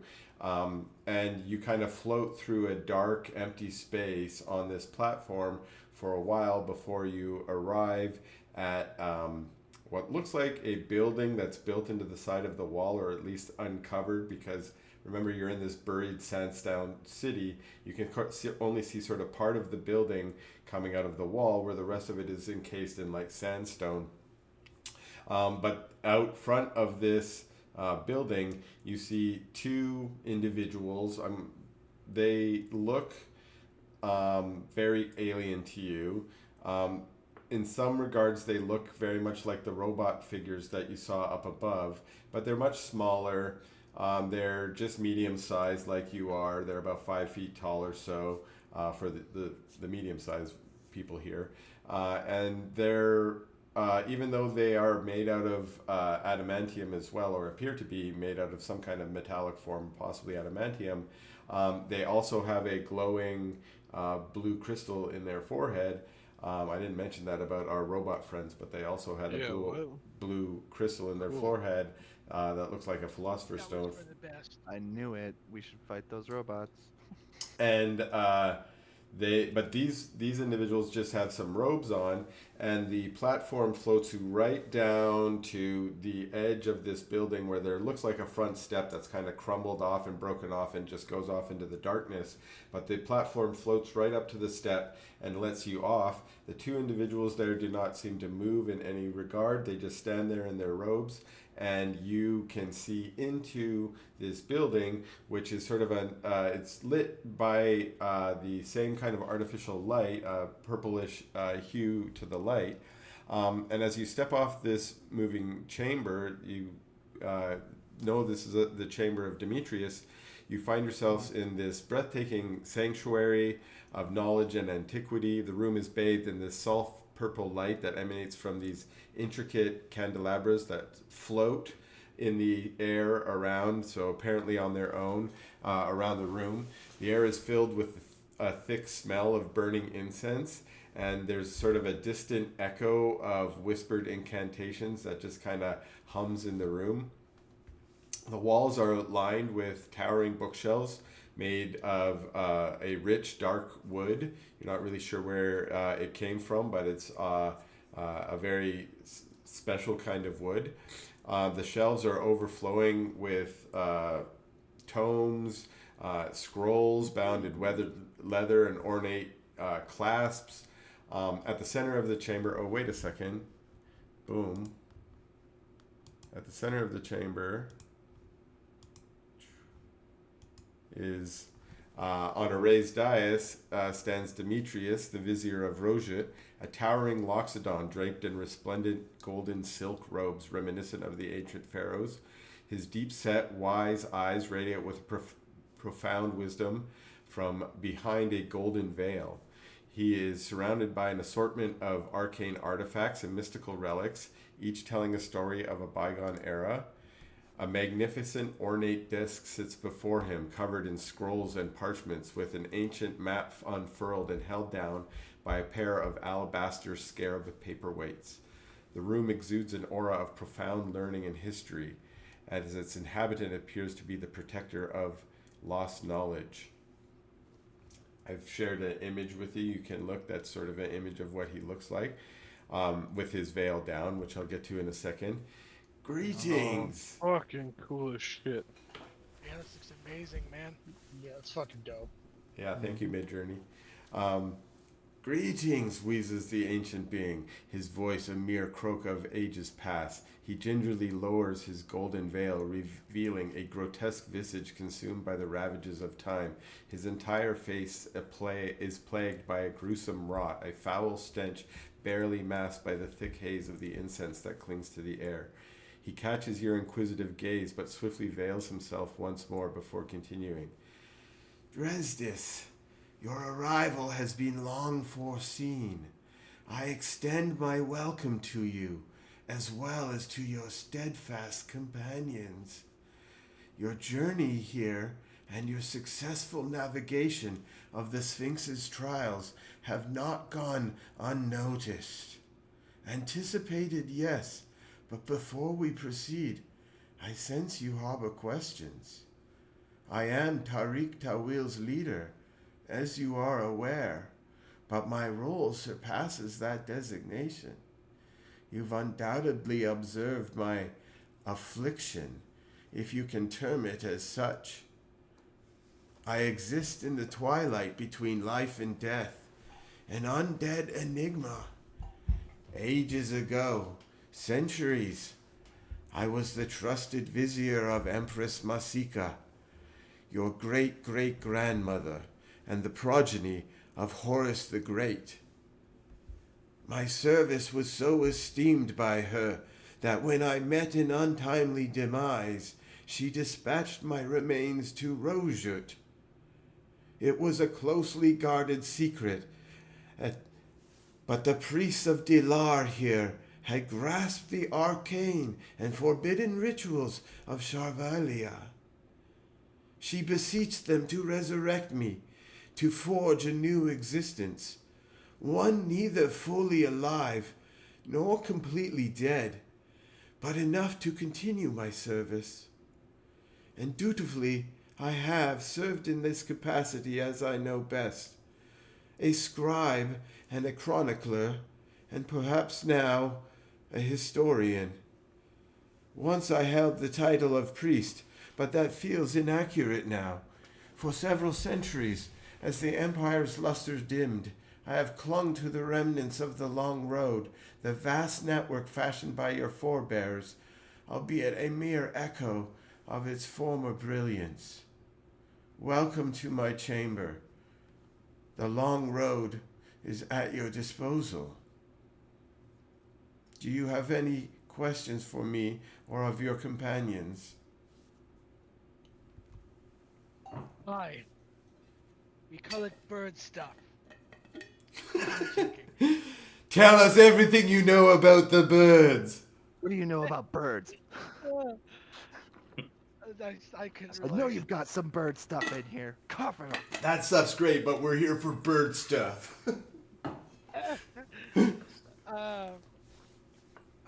I wish to fell the lion Mufasa, but I've heard he's somehow invincible. But surely he has a weakness. Dresdis, I see that you have encountered Aisha, who's brought visions of your future to you. I can help you with this, but before we get onto this business, there's some important things we must attend to. You see, he motions to a corner of the room where a opulent chest is resides.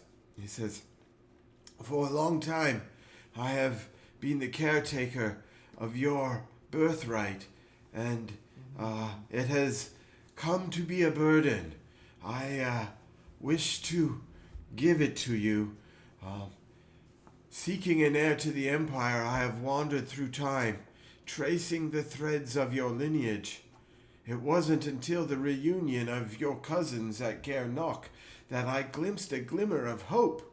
Aisha had long forsaken her claim, but you emerged resilient and battle-hardened, acquainted with the harsh realities of life. You, I hoped, would fulfill the promise of Ordell, the promise of Pachydone's resurgence."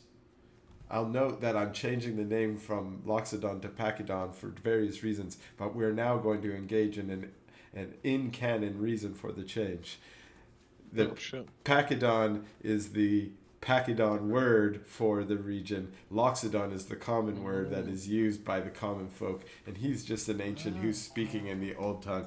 So he says the promise of Pachydone's resurgence. It says, "And here you stand before me, the realization of my dreams. As I had prayed for, Emperor Dresdis, the rightful heir with the authority to reclaim what was lost. I have safeguarded your crown, the crown of your station, but by Pachydoon tradition, Horus himself must validate your ascension." He gestures now towards the imposing table that's before you. Spread out on the table is a map of Loxodon, but it is labeled as Pachydoon on the map. You recognize, all of you can take a moment as he motions to look at the map. And what you notice is that it is in sort of Loxodon hieroglyphics. Those of you who can't read it, there are also a common translation, but it is using the old Loxodon words. You notice that the city that you have come to know as Eliona is labeled as Manef-Hotep, which is the ancient name for the city. Cool. And you also notice on this map, which for most of you know of as a giant uninhabitable sort of desert. For those of you who maybe have spent time here like Dresdis, you know that there are small villages and towns scattered out throughout the desert, areas where it's easier to maybe find some water or have access to trade routes. But there are certainly not cities scattered out in the desert. But on this map, there are a couple of cities, Loxodon or Pachydoon cities, that are labeled, and a couple of them draw your eyes. I only have 3 named, but I think there are 4 on the map. The first one that draws your eyes is in your present location, which I really have no idea how any of you know where it is since you just teleported here out of the blue. You're in the middle of the desert. You might know because you used your gem Lucius, because you might know where it is. But this is off to the right-hand side, closer to Charvalia, and I'm building a map of this region for our campaign. And it's the city of Rojut, the one that you are currently in, but you know is now currently buried under the sand. So maybe these other cities that are labeled here are also lost and buried out in the desert. There's one named the Seshmuchenin and another one Neferkenu, which you guys heard before was the lost city that Mufasa, aka Aslan, was cursed in or blessed in by the god Felwyn to have his invulnerability when he visited there eons ago. So you recognize that name, and you don't really have time to look at the 4th city, which is a convenient way of me saying I don't have it named yet. So you don't have the time because Demetrius, noticing your interest in the map, points instead to a small vial resting on the map. Right on top of the words that you're trying to read. And it glows with a sort of white glow as though there's light inside this vial. Demetrius says, "This elixir I have crafted over several weeks contains the divine Ka, the essence of the gods.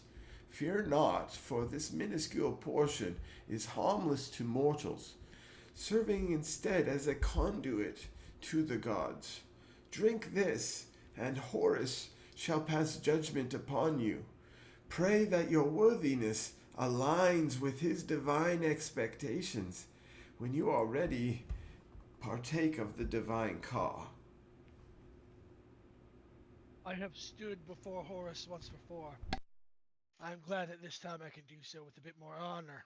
And I take up the cup and start drinking. All Yeah, right. for sure. You, with Hell yeah, Bobby. with Yeah, justice in your mind, what's that? I hear some feedback or something. Yeah, what is Oh, that? sorry, that's me. Oh, Okay. okay. So with the magic of this divine Ka, you are transported to an ethereal realm of vision. It's a vision, but you are transported there in your own mind. As far as you know, you have been transported to the divine realm, some divine plane. But for all of your companions, you notice that he is instead engulfed in some kind of rapture.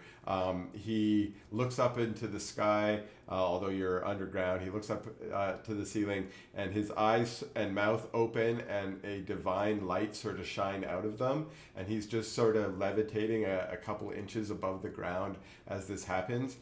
He's only trapped there for a short period, but while he's there, you guys do not know what he's experiencing. So you appear in this ethereal realm, which is sort of kind of a smoky, cloudy realm. You feel that you're just at the threshold of divinity, like you haven't actually pierced through into the divine realm, maybe where you will go when you die, but you're instead sort of right on the barrier. You're bathed in a radiance that is coming from the other occupants of this space, which are the gods.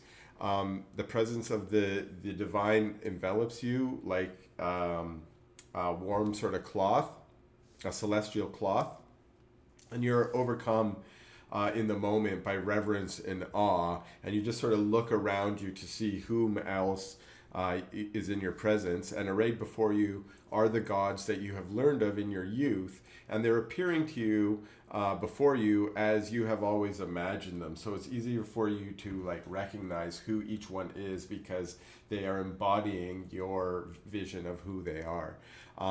At the forefront of the divine assembly is the great deity Horus, the god of trials and judgment. And he stands with an unreadable face, and his arms are actually crossed in careful judgment of you at this time. His piercing eyes, keen and perceptive, bore deep into you. Their gaze is unyielding and resolute, as though he can see deep into your soul.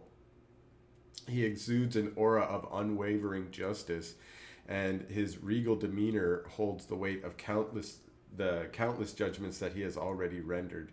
His robes shimmer gold, almost like the robes that you saw of Demetrius earlier, but much more brilliant, with also lots of shimmering lights glowing of stars, which is a symbol of his cosmic authority and wisdom.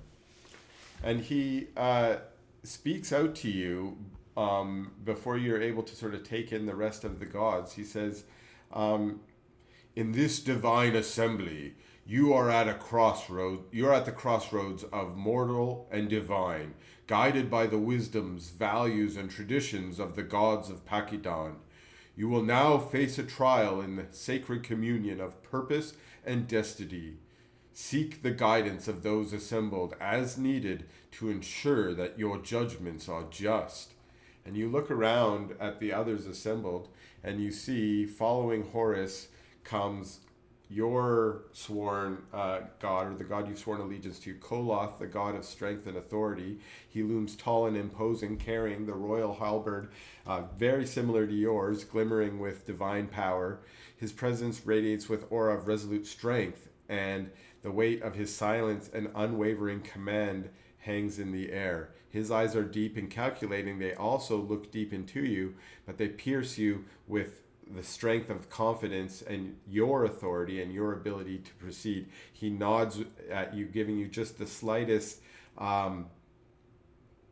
salute between warriors as he passes into his place. You notice that Horus is taken a place behind you, and he takes a place to Horus's right. Behind him, Wayun, the god of bureaucracy, carrying a book and wearing a monocle. He moves with calculated, intricate movements, and he wears sort of this long bureaucratic robe with symbols of his positions and authority written upon it. His movements are measured and precise, and his eyes are meticulous attention to detail. He looks over you, and he seems to also pass a bit of a judgment of you, and he kind of harumphs to himself a little bit lightly as he walks past you. Behind him follows Shirin, the goddess of family and the mother of all Loxodon or Pakidon people. She comes to you with a motherly grace, her form bathed in a gentle and nurturing light. She gives you a gentle smile. Her eyes hold in an infinite well of compassion and understanding, and her smile is a beacon of hope and unity. She smiles to you and moves by. You feel as she moves past an aura of familial warmth that makes you feel at home. Behind her follow her two sons, Golandri, the god of honor, and Terran, the god of warfare, both decked out as you remember them from your tellings as subservient or sons of Horus. War is only to be exercised in service of justice, and honor is one of the pillars of justice that you learned as a child. This is why they are depicted as sons of Horus in your faith. Apart from the others, but still assembled among them, are two other gods that you recognize: Zan, the god of vengeance, as well as Zaz, the god of anarchy. These two gods also are part of the pantheon of ancient Pakidon, but they do not. They're not ones that you often would reach out to in prayer. Nonetheless, they are assembled here as some of the gods that you might be able to call upon. So reminding you of what Horus mentioned, he said, you're going to be facing a trial here, in fact, 3 trials, where you're going to be asked to pass judgment. He's going to be judging you to make sure that your judgments are just. But the other gods are arrayed here to give you advice should you ask them on how you might pass the trial. Horus, after all of the gods have arrayed, he says, Dresdis, my child, are you prepared to face your trials? Yes. Then we shall begin. The space shimmers. You're no longer in the divine space, although the gods present, you can still feel the gods' presence should you wish to call on them to ask them for their advice. You are now in an audience chamber. We're going to say through the divine prescience that you're getting from this revelation, that you're able to tell where this place is, even though you may not have actually been there before. This is, you may have been there before, but I'm not certain. You're sitting in the audience chamber of the Iron Citadel, which is the main keep or castle in Aliona and the ancient seat of the imperial throne. And you are seated in the audience chamber upon the throne as though you are the emperor. You can feel in your heart that this is a time, probably a decade in the future from now, when you have ascended to your throne and you are now reigning as the emperor of your new empire. Before you in the audience chamber are 2 chiefs, the chief of the Sterling Blade and the chief of the Sandstorm Pride, which you know are 2 ancient and revered tribes of Leonin that were once rulers here in Aliona, but after you have sort of pacified them, and the ones that were not willing to acquiesce to your rule have already fallen to your blade. So these are sort of sworn, they're maybe lords or lordlings in your empire. And they have come to you with a dispute. A feud between the 2 chiefs has led to members of the Sterling Blade being denied access to the lake. Let me pull up the map of Aliona, which might be helpful here. I've still got Demetrius on here because he's fun. Aliona. So these two chiefs are represent tribes that used to occupy the Fang district and the Ma district. The Fang district is the most noble of districts, where the Iron Citadel itself is, where you basically reside.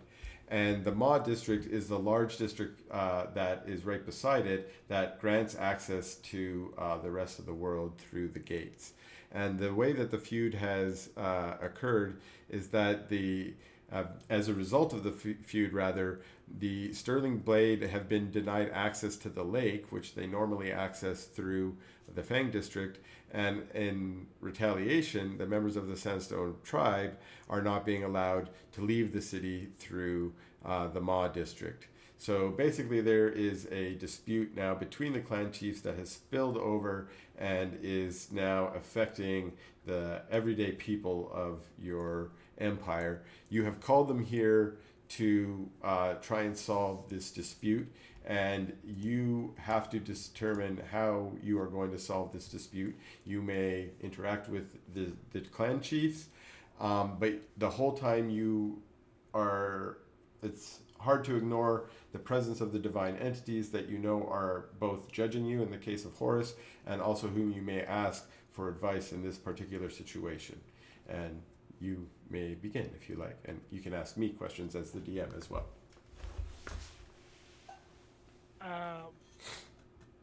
Silver, what was the name of the groups? The two groups are the Sterling Blade and the Sandstorm Pride. Okay. Do they have a representative here? We will call them the Chief of the Sandstorm Pride and the Chief of the Sterling Blade to make it easier so we don't have to add more names to this. The Sandstorm tribe, his name is Derude. It's what? Derude. Derude? Like da-da-da-da-da-da. Like Yeah, that? no, it's called Sandstorm. Yeah. Da-da-da-da-da. There's lots of Sandstorm Get stuff. that. Yeah. Okay.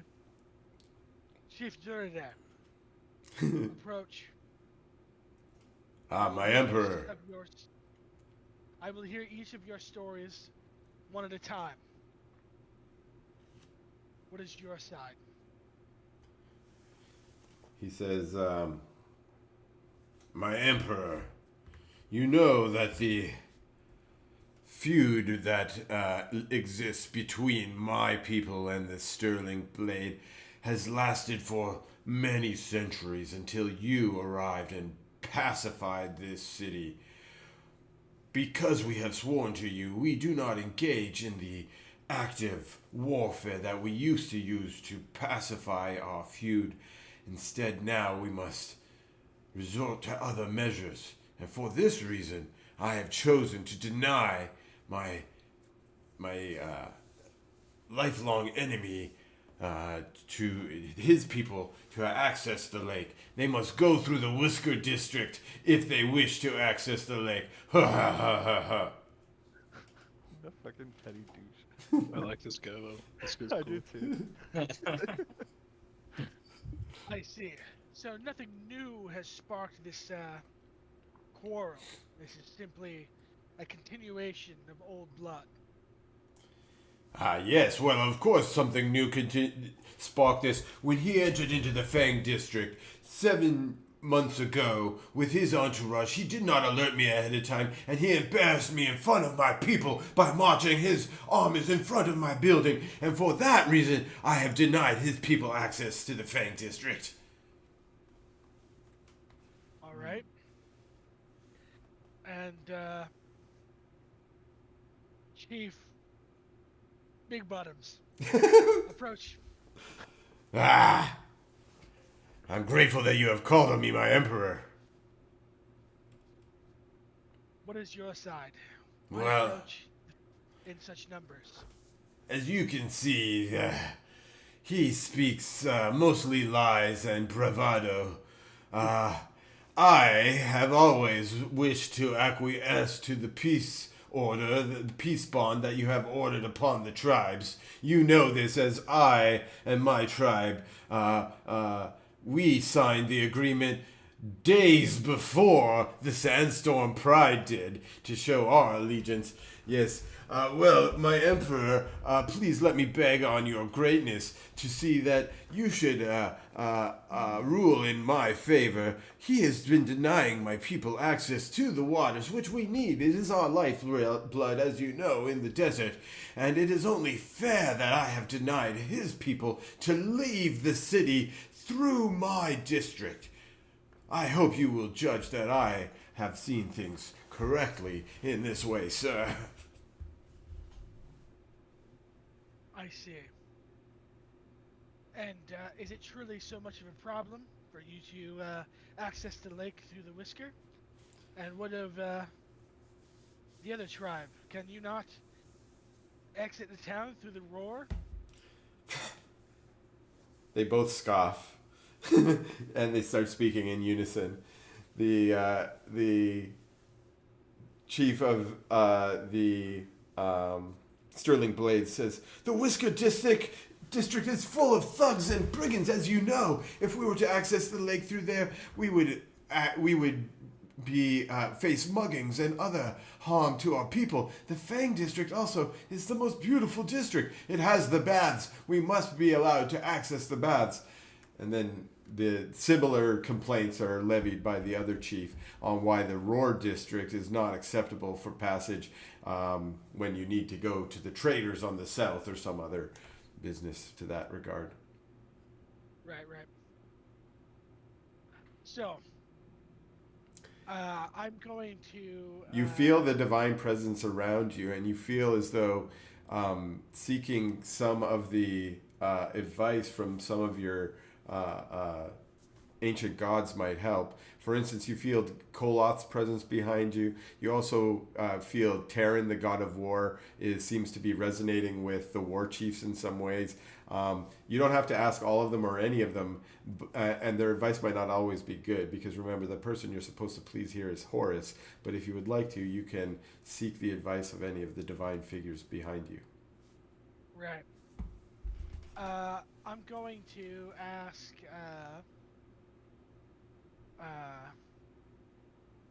you say the war one was resonating with one of the chieftains, right? Yeah, the god of war. Yeah. God of War? Okay, I'm going to ask the God of War for his viewpoint on this matter. He says, Dresdis, thank you for calling upon me. I can tell that you still revere me well, in high regards. These chiefs, they want bloodshed. In the times before you came, they would just wage the wars in the streets. Or if things got too bloody, they would have war games in the Sandstone Apex. You know, the Sandstone Apex is this big, large building here, which in the present day, this is getting confusing. In the day when you're having the vision, when you're sitting in Demetrius's chamber, that is the temple of Terran, the god of war. And it is very common for the war chiefs to settle their differences by having deadly war games fought out in the arena here, often for many other spectators to watch and cheer on. And Terran suggests maybe you should give them what they want, and allow them to fight out some war games in the Sandstorm Apex. The thing is, you have, as Dresdis, the emperor, you, after the 10 years in this time, you no longer revere the god of war in that way, and you no longer use this privileged building as the home of the temple of war. Instead, it is the temple of Horus, the god of justice, and you use it as a place where you dispense justice, and where justice is dispensed by your servitors. But he's suggesting that you reopen it as a battleground and allow them to fight it out there. Interesting.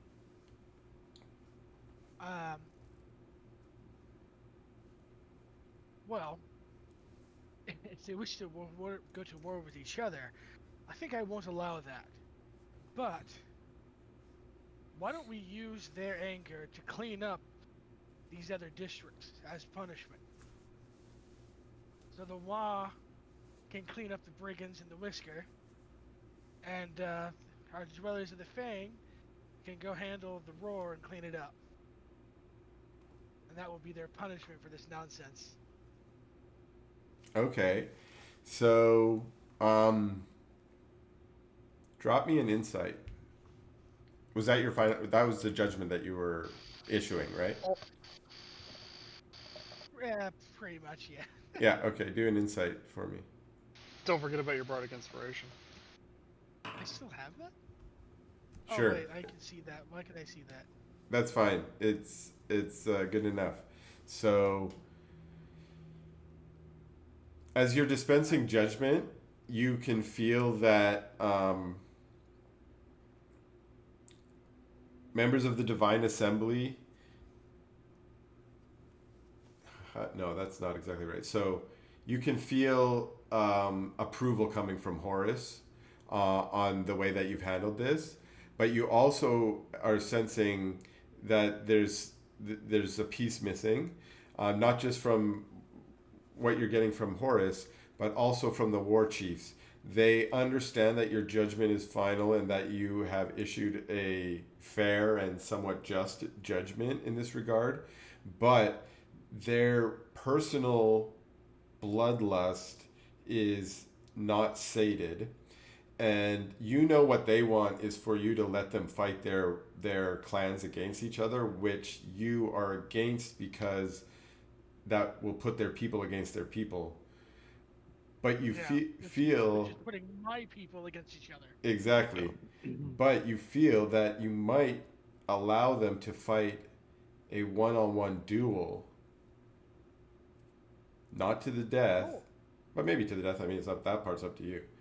But you might allow them to fight a one-on-one duel instead of making them risk their people against each other.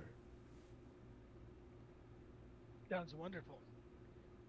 And so I'm going to keep my original thing, but I'm going to add on. And while your people are doing these chores I've assigned them, you two are going to go to the arena. And you're going to have a little bit of a duel. You can tell as you add that second bit, there's a little bit of surprise, but also they both seem satisfied and happy that they're going to have a chance. You also see on both of them, there's like a little bit of fear where they realize that your judgment is not only fair, but it now puts the risk on their heads instead of on anyone else. And in a sense that's like the extra little bit of punishment that you've applied to them that hopefully might change their way. But you finish the trial, and Horus is very good, my son. Not only were you able to find the just way through, but you were also able to give them the trial that they sought. On to the second trial, and the setting shifts. You are again, well, it doesn't shift too much, but you're still in the audience chamber, but instead the people change. Now what's happened is a war chief has been killed by a Knight of the Shattered Crown, which I'm assuming is what you're going to name your knighthood afterwards. Fuck yeah. Fuck yeah. That sounds sick as shit. An altercation had occurred in the marketplace where there were several witnesses. The witnesses, you've already heard what the witnesses, the warband members, and the knights have told you. The warband, but what they tell you is inconsistent. The knights claim that the war chief attacked the knight, and the knight had no choice but to use deadly force to kill the chief. The warband's members claim that the knight let their temper get the best of them and turned a small altercation into a deadly encounter.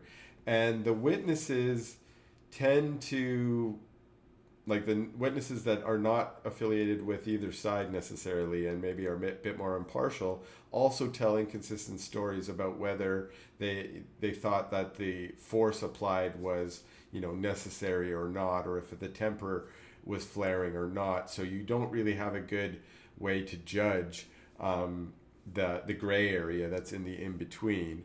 Now, you are the chief dispenser of justice in the empire, in the city, because you are the emperor. So you are allowed to just rule, but you also feel that if you were to rule in this way because of your role with the knights, especially if you were to rule in favor of the knights, people would not see your ruling as being just. Does that make sense? Yeah. And even if you were to rule against them, maybe the knights would feel like you were just overcompensating or something. You know what I mean? So you are sort of facing the challenge of how do you decide this dispute without stepping on those toes. Right. I asked the knight to approach. Okay. The knight who's been accused? Yeah, the knight who's been accused. Okay. He approaches. Do you understand what I expect of my knights? I do. Of men in your position. I do, my sir, my emperor, sir. Do you understand that you represent me and this nation and my power? I understand the weight of the responsibility that I take when I bear the name Knight of the Shattered Crown. Yes, sir. Okay. And I'm going to turn to the a representative of the warband. Yeah. And I'll ask him to approach. He says, "My emperor." He's the newly crowned chief of the warband because the warband's chief was killed. We cannot have a relationship that is negative with our warbands. It is an important part of our ecosystem here. Okay. I'm gonna. I'm gonna need you to repeat everything because my headphones just died and I missed everything he said.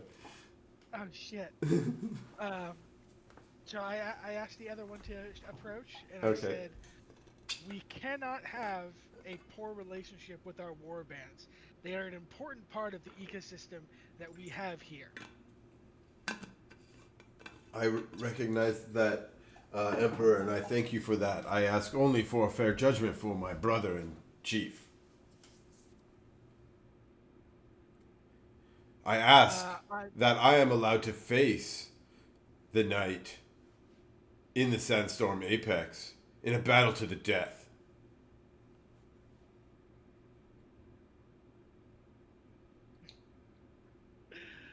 I'm going to turn to the divine. Yeah, okay.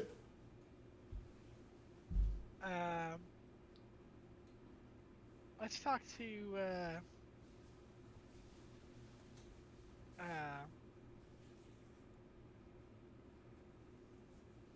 damn. The what's the I mean, I guess let's talk to Horace. Horace won't talk. He's the one passing judgment. He's the only one who. Yeah. Yeah, I get you. So you got Koloth, you got Terran, God of War, you got Honor, you got Anarchy, you got Bureaucracy.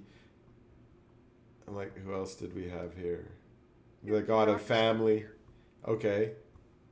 He comes over, says, "Thank you for calling on me, Emperor. What can my records do to help you?" In this situation, I would rather not lose the war bands, and obviously, this knight needs to be punished in some way. But I don't wish to exacerbate the anger of each group. What is your suggestion? Mighty Dresdis, you show great wisdom in asking for my advice. You see, in this situation, there are many different pieces that need to be balanced very meticulously, and I fear that your own reputation as the leader of the knights is going to get in the way if you follow maybe your instincts to issue a decree. I think it would be wise to assign a committee of sorts, perhaps a jury of such, that of peers that could be impartial and could advise you on the judgment that you should weigh, so that your decision does not seem to be biased. Make sure you maintain meticulous records as you do so to demonstrate the integrity of the process. Yes. No, this is a good idea. My verdict is that we shall create a jury, and they shall be given, and you will each be given a chance to give your stories to them, and they will decide the judgment. This way, my impartialness towards my knights does not blind me from this justice that needs to be served. Wonderful. You Bring democracy to the elephants. after you've brought justice, or after you bring your judgment, you are actually allowed to, you don't just get whisked away necessarily, although you feel the approval of Horus. You get to observe the actual trial, and you find that the jury indeed finds that the knight was actually guilty and did act in not in accord of the expectations, especially of a knight of the Shattered Crown. And as a result, you agree with their judgment and pass judgment and assign a harsh penalty to the knight. Horus says, "It was good of you to pass your authority on when it was demanded of your station. This is an important part of the justice of Horus. Now for your final trial, my son. I am confident that you, like the first two, you will topple this one. You are not in your audience chamber anymore. You are instead in your council chamber, where you're meeting with a number of your trusted advisors from different walks of life in different areas of the city, including probably some war chiefs, but also, other merchants and everyone, priests, lots of different folks are around. And you have been discussing a challenge that has faced the rebuilding of Aliona since you've started your rule. During the Leonin rule in Aliona, there was a clear hierarchy of races, with the Leonin and the Tabaxi at the top. Loxodon kind of fell in the middle, mostly just due to the fact that they were strong enough to maintain a position both individually and collectively, and also resting a little bit on the honor of their history, because the honorable people and the good people of Eliona still look back to that time as a better time than the time under the warbands. So the Loxodon kind of live in the middle of the racial hierarchy, but then a lot of the smaller folk, like literally small folk like halfling and kobolds and the rat folk, are pushed down to the bottom and are often, sometimes in the old days, were used as slaves, but also still occupy mostly laboring positions. And when you came in, you've upsetted this old sort of racial hierarchy, in part because Loxodon people have risen high, but the Leonins and the Tabaxis still kind of are high up. You've smashed down the power of the warbands and you've pacified them, but they still wield their power kind of unofficially through, racketeering is still big. There's still a lot of things going on that are not necessarily warband activities that you've decreed outlawed, but their position in the racial hierarchy is still not necessarily great because they're still exuding more power than they should. Basically, y'all have been discussing what should be done about the hierarchy. Some people suggesting different hierarchies that they think are good, and then other folks arguing that the hierarchy should be, you should try and undermine any kind of hierarchy whatsoever. And you are facing the choice now as the emperor on how to address the racial strife that is starting to begin in your nation?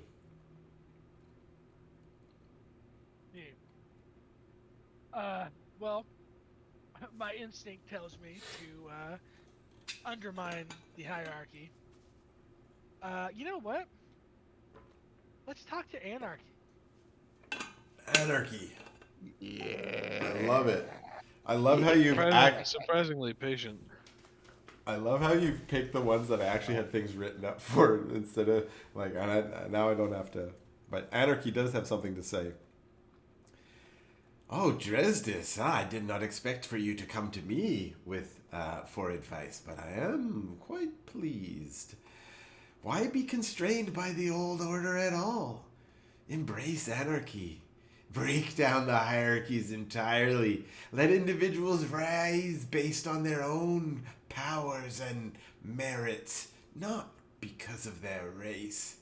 Encourage freedom of expression and equality under the law. Why is she asking for this? I don't know. I love how he sounds evil. Hey, man, Listen. I don't Yeah, know. but he's all like, racial strife is pretty bad. good. Yeah.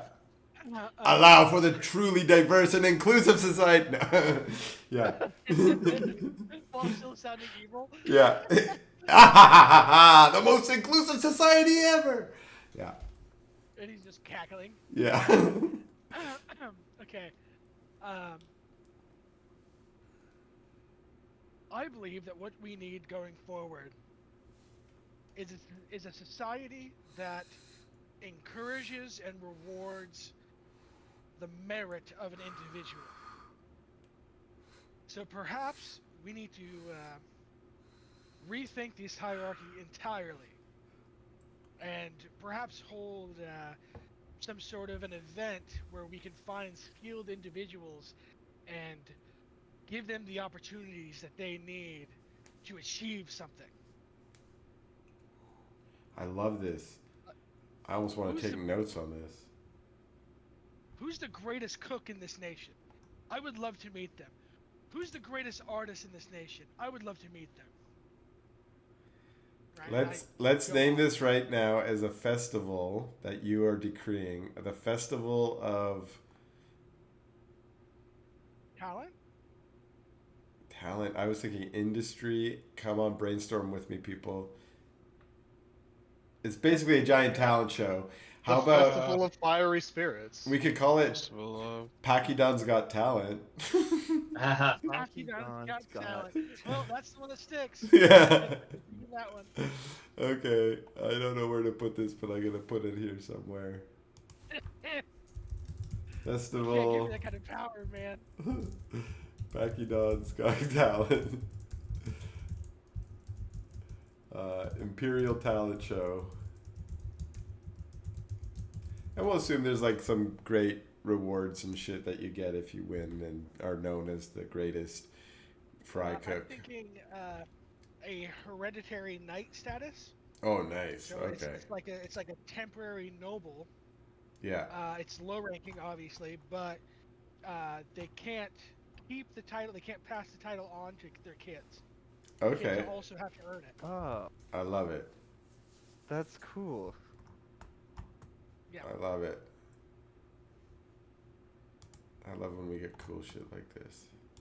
Now I need to take that part down. So That is cool. I like that.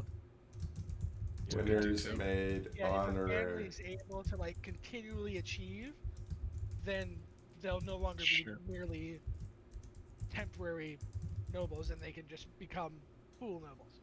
Oh, I like That's that. fun, right? Yeah. Now I need to weave that into the next campaign. You guys will have to compete at the talent show. Oh, that sounds so fun. Basically Okay. what Temporary Zangelix's nobles. final arc was. Zangelix's final arc was basically a talent show against demons. That was fun, yeah. When we Oh, had yeah, to it rock was. off against the demons. That was That was great. fucking sick. Okay, so you've decreed this awesome festival. You can feel the respect of Horus upon you. And he says, "Very well done, my son. You have proven that you are worthy of the responsibilities that come with leadership. And now you just have to reclaim your empire. Before you leave us, I want to ask my son Terran, the god of war, to come. He has some advice that might be helpful. Then I will hear it. Terran comes, he says, Dresdis, there is one piece of wisdom that was written by a priest of mine centuries before. He wrote that the greatest victory is that which requires no battle, for the supreme art of war is to subdue the enemy without fighting. I see. That was Sun Tzu, in case anyone was wondering. I know. Yeah. I love stealing lots of shit. And with that, your vision fades away, and you return to Demetrius's chamber. Everyone who was there, he was only gone for a short 6 seconds or one round, only about as much time as it would take you to respond to that happening. And he returns back to the ground, and there's a divine voice that booms all around you. You can't tell if it's actually a sound or if it's just in your mind, but you hear the voice say, "All hail, Emperor Dresdis, son of Horus, Emperor of the Two Kingdoms," and then a whole bunch of other names that I forgot. Did you just say Emperor of the Three Kingdoms? Two Kingdoms. Oh, okay. I was like, oh man, we're getting really into the Sun Tzu thing. Yeah, no, I think that's what I had named you in one of our previous bits. Yeah, I think so. Yeah. Or something like that. Empire of the Sun. There was a bunch of names I made up in some prophecy before. But that voice resounds in everyone's mind, and it announces to everyone that you have passed the test. And with a solemn and anticipatory air, Demetrius moves towards the grand ornate chest. He brings it out. It's time-worn wood is adorned with intricate carvings. You recognize them as your ancestors, the emperors of the past. He gently opens the chest, revealing a resplendent crown crafted from the ivory of the first emperor Horus, a material that has transcended the ages and carries with it the weight of time itself. The crown's surface is adorned with an array of precious gems, mostly kind of white, sparkly like diamonds, that seem to emanate with an ethereal light, a testament to centuries of preservation. Demetrius intones, "Emperor Dresdis," his voice resonating with the weight of history. "You have not only braved the trials of the Sphinx, but have also demonstrated your unwavering commitment to justice to the divine god Horus. You have sworn yourself to the betterment of our ancient land. You have proven yourself as a worthy heir to the Pachyderm throne. It is my solemn duty and privilege to bestow upon you the symbol of your station." With effort, he lifts the magnificent crown from its resting place in the chest, cradling it in his fragile hands that are worn by he wears the golden gloves to hide his desiccated hands, and he rests it upon your head, fulfilling one of the visions that you had in your vision with Aisha a while ago. The first being standing before the three-eyed Sphinx, the second one with the crown on your head. The last two, well, the last one you don't want to come true, but the next one is standing in an arena to face your foe, your enemy, Aslan the Undying.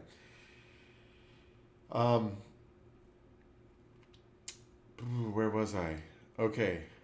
As he rested on his head, you all can see the divine radiance of the gems casting dancing reflections around the chamber's walls. The ivory, the hallowed passage of the millennia, glows with an otherworldly light as Horus blesses this event. May this crown, Emperor Dresdis, serve as a reminder of the great legacy you carry and the monumental responsibilities you shall bear. Wear it with the grace, wisdom, and authority befitting the ruler of our noble people. It has waited patiently through the sands of time for its rightful owner, and now, at long last, it comes to rest upon your brow. Thank you for all that you've dedicated to our nation.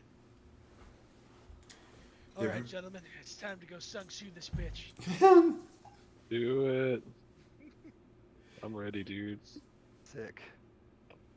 Okay, Fucking sick. you Bird. feel sort of the weight of history flow through you, and the weight of your station resting literally on your head, as you can feel the weight of your ancestors' bones on your head, ivory on your head, and you feel a newfound devotion to your quest to retake the city. You were reinvigorated with your quest. Now, here's what I want to do with the rest of today.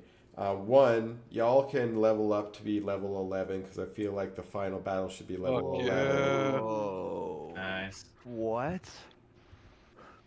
And then Merit of leveling. we still need to kind of figure out how the fuck, like, you can do it today and it might be part of the next session too, is how the hell are you going to defeat Mufasa or Aslan?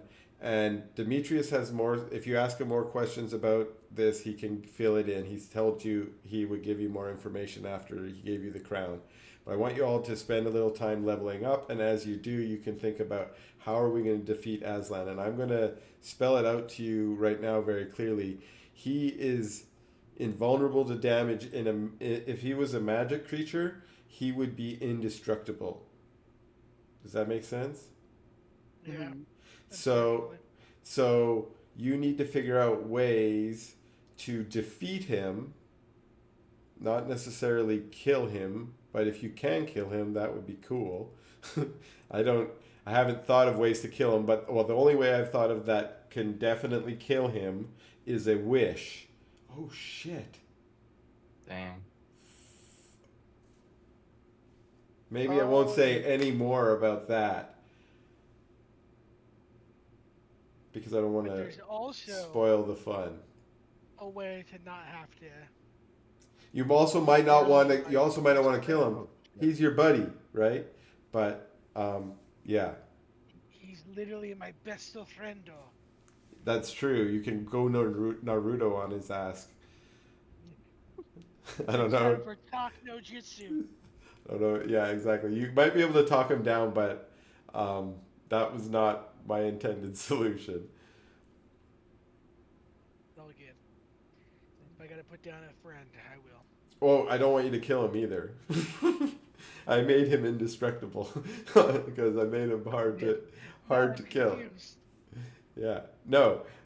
I don't want anything. I want you guys. What I've really done is I've tried to create basically an unsolvable problem and put it before you so that you as role players can try and solve it. Like you literally blew up That seems fair. That seems cool. like Yeah. you blew up a crown, right? Like you found a way out because I wanted to orchestrate something cool like that again. And you guys can come up with some cool ritual, build a cool machine with your tinkering powers, put all your powers together to do something cool and rule of cool this shit into the end game. And whatever it is, that's probably, I'm going to say yes.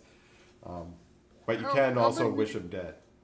We How make a big do you very guys big think bags of devouring get? You want to enlarge it and put him in the bag of devour. He won't die from that. Hey, but he also won't be a problem anymore. Yeah, containment is a very clear solution. Yeah, containment. Also, the bag of A big devouring is my hole. favorite solution to all problems. Also, how the fuck do I level up in this new shit? Yeah. oh, I don't know. I don't I just know. opened up my thing, and I then just there's grabbed like a the drop down by rogue, and I Yeah. just made it go from 7 to 8, and it like gave me health and shit. What the There's a fuck? drop down. That is Yeah, cool. I went features, and then I have rogue. I had rogue 7 bard 3, and there's a drop down on the right, and I just clicked it and put it at fucking 8 Oh instead yeah, of 7. level 11. There it is. Yeah, and then it leveled me up. Oh Leveled yeah, look up. at that. Done. Alright, That's can I roll for easy. That's HP? great. Shit. We don't have to know any rules.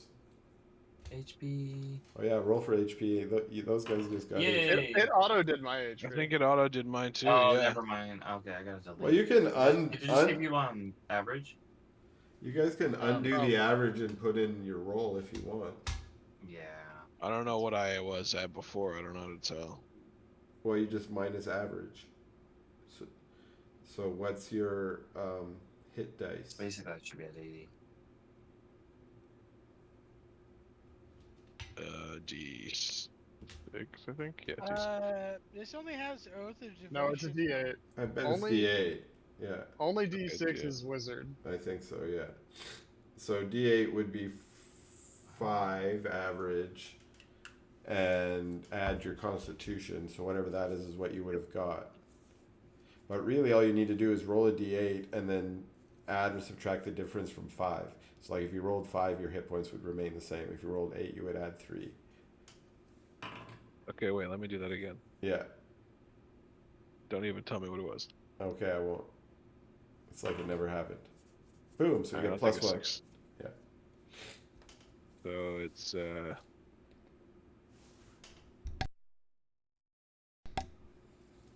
I get +1. What do you mean? Well, if it already added 5, Oh, okay. So I Right. get 81 rather than Yeah. Okay, got it. Oh, I see. If Wait I a- gave myself a new Constitution modifier, I can just add +1 based off of my level -1, or my level. you mean you? What do you Do mean I- you do I give get a- yourself a new Constitution modifier? You mean like it went Yeah. up? Yeah, my Constitution modifier is now 3 from 2. Then every level you would get 1 more extra hit point. Right. So I might just level up as Go to normal features and on then your character sheet, add your level to your hit points. and there's right next to your class. It has a little drop down. Oh yeah. It's way easier now. Awesome, because we're about to abandon this system. This is your last time ever leveling up in it. Oh, good. True. We're about to play Pathfinder. Yeah. Oh yeah, but we're still Yeah, gonna use and- we're still gonna use Foundry, right? Aren't Yeah, we? Yeah. but Pathfinder has its own like Oh stuff. shit. I haven't Oh, looked at it okay, yet, so I okay. don't know if it's better or worse. I heard it's really Yeah, good. it's though. better. Yeah. It's much better. What did I fucking roll? I'm a dork. It's invisible, so it doesn't never counted, and you don't want to know what it was anyway. So reroll. Okay. There you go. You hit Yeah, 6 is average. fine. That gives me 110 HP, baby. All right. Well, 110 HP. Damn. so I've also envisioned 2 possible ways that the final battle can go, and it's really up to you guys because you guys can script this however you want. But one of them is you challenge him and you fight in the Sandstorm Apex, and it's sort of like a one-on-one duel between Dresdis and the Lion and Aslan, and the rest of you try and interfere from the stands with whatever you guys cook up. Or the other possibility is maybe you try and punch your way into the Iron Citadel, which would be like a kick the door down kind of approach. You'd have to fight through like his warbands and shit. But then you could fight him there, or you could sneak in there, I guess, not kick down the door. One of them is try and like invade the Citadel. The other one is challenge him and face him in the arena. And then anything else you cook up is up, on the table too. Okay, I think we should split the party. Yes, I like to split the party. I'm gonna solo him. I'm gonna solo the final Yeah. boss in the arena. Okay, you guys all look for his weakness in the palace. All right, break. So the thing I like about the fighting in the arena is it works really good for your designs on becoming the emperor, because you're basically challenging him the same way that he gained his power, right, in the arena. Right. So if you go and fight him in the arena, it gives you a lot of authority to taking over the city afterwards. But you don't necessarily have to go that way, right? And also, we're not going to roleplay any of that shit. It all becomes narrative anyway, so who fucking cares? Right.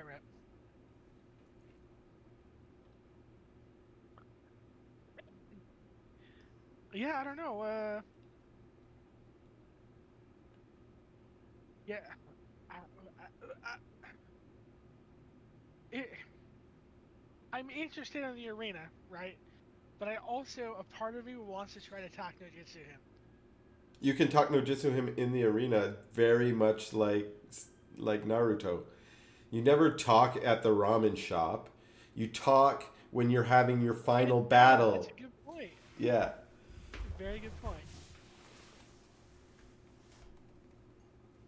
Time, guys. I am looking at some. But I also don't want to make like the next section like literally all about me again. You know what I mean? So This is all you though, bro. This is your arc. We're fast forwarded through it pretty much. We're like, that's why it's all about you. But when I envision the final battle, if you're soloing him in there, I feel like you're not going to be able to beat him with just your might, right? You need something to. You can't do damage to him, right? Like an invisible pirate captain.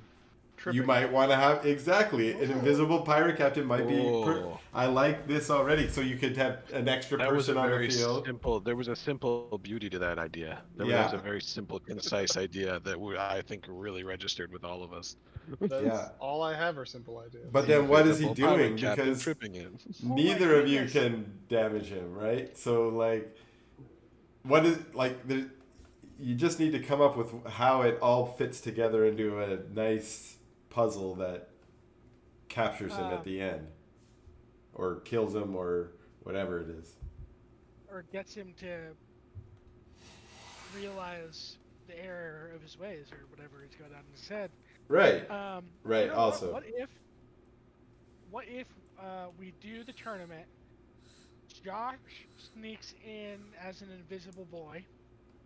Okay, and then his role is disrupting that bastard while I'm trying to talk to him, because that'll probably buy me some time at least, right? Right. What is everyone else going to be doing?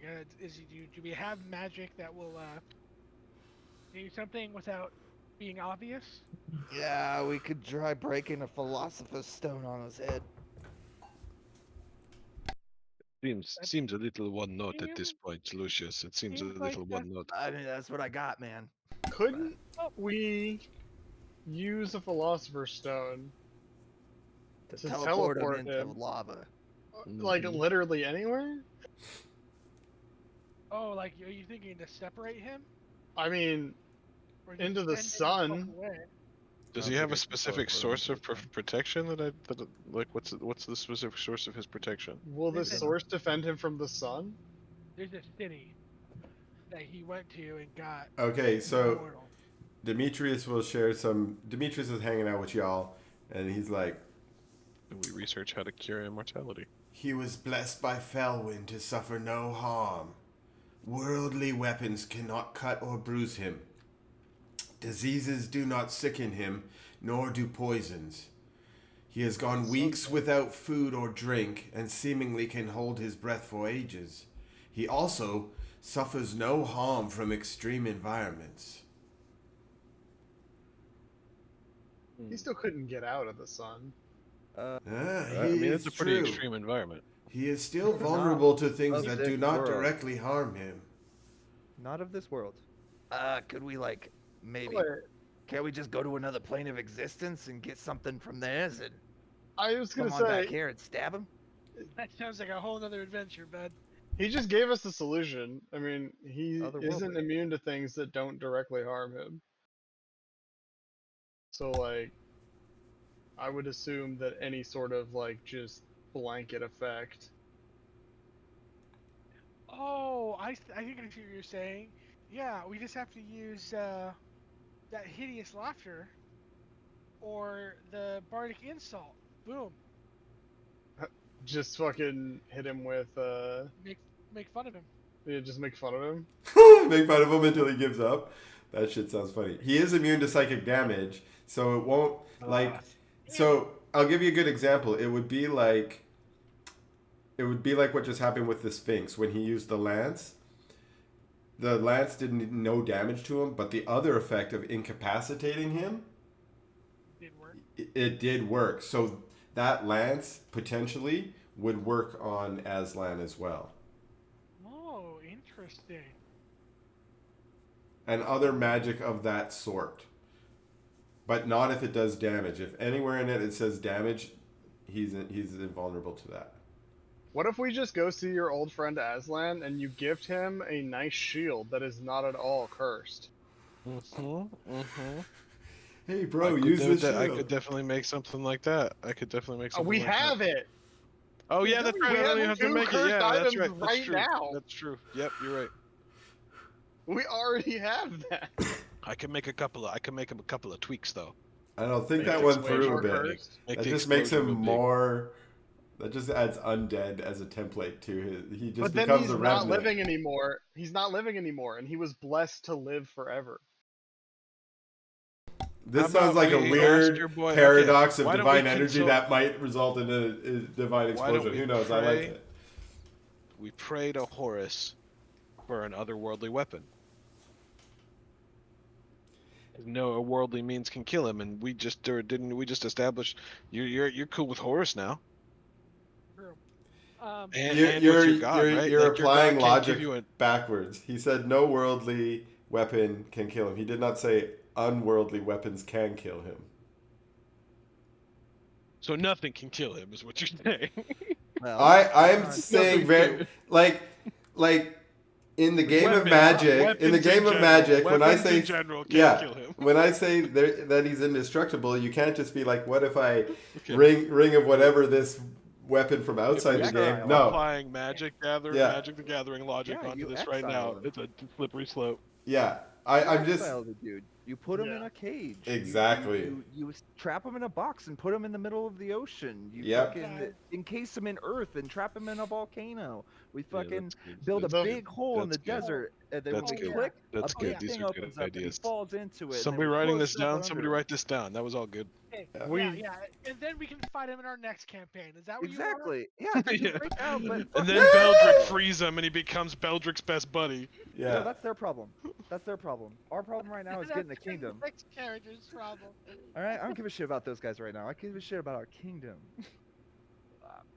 Well, your kingdom. He's kind of right here, because we could just use the stone, right?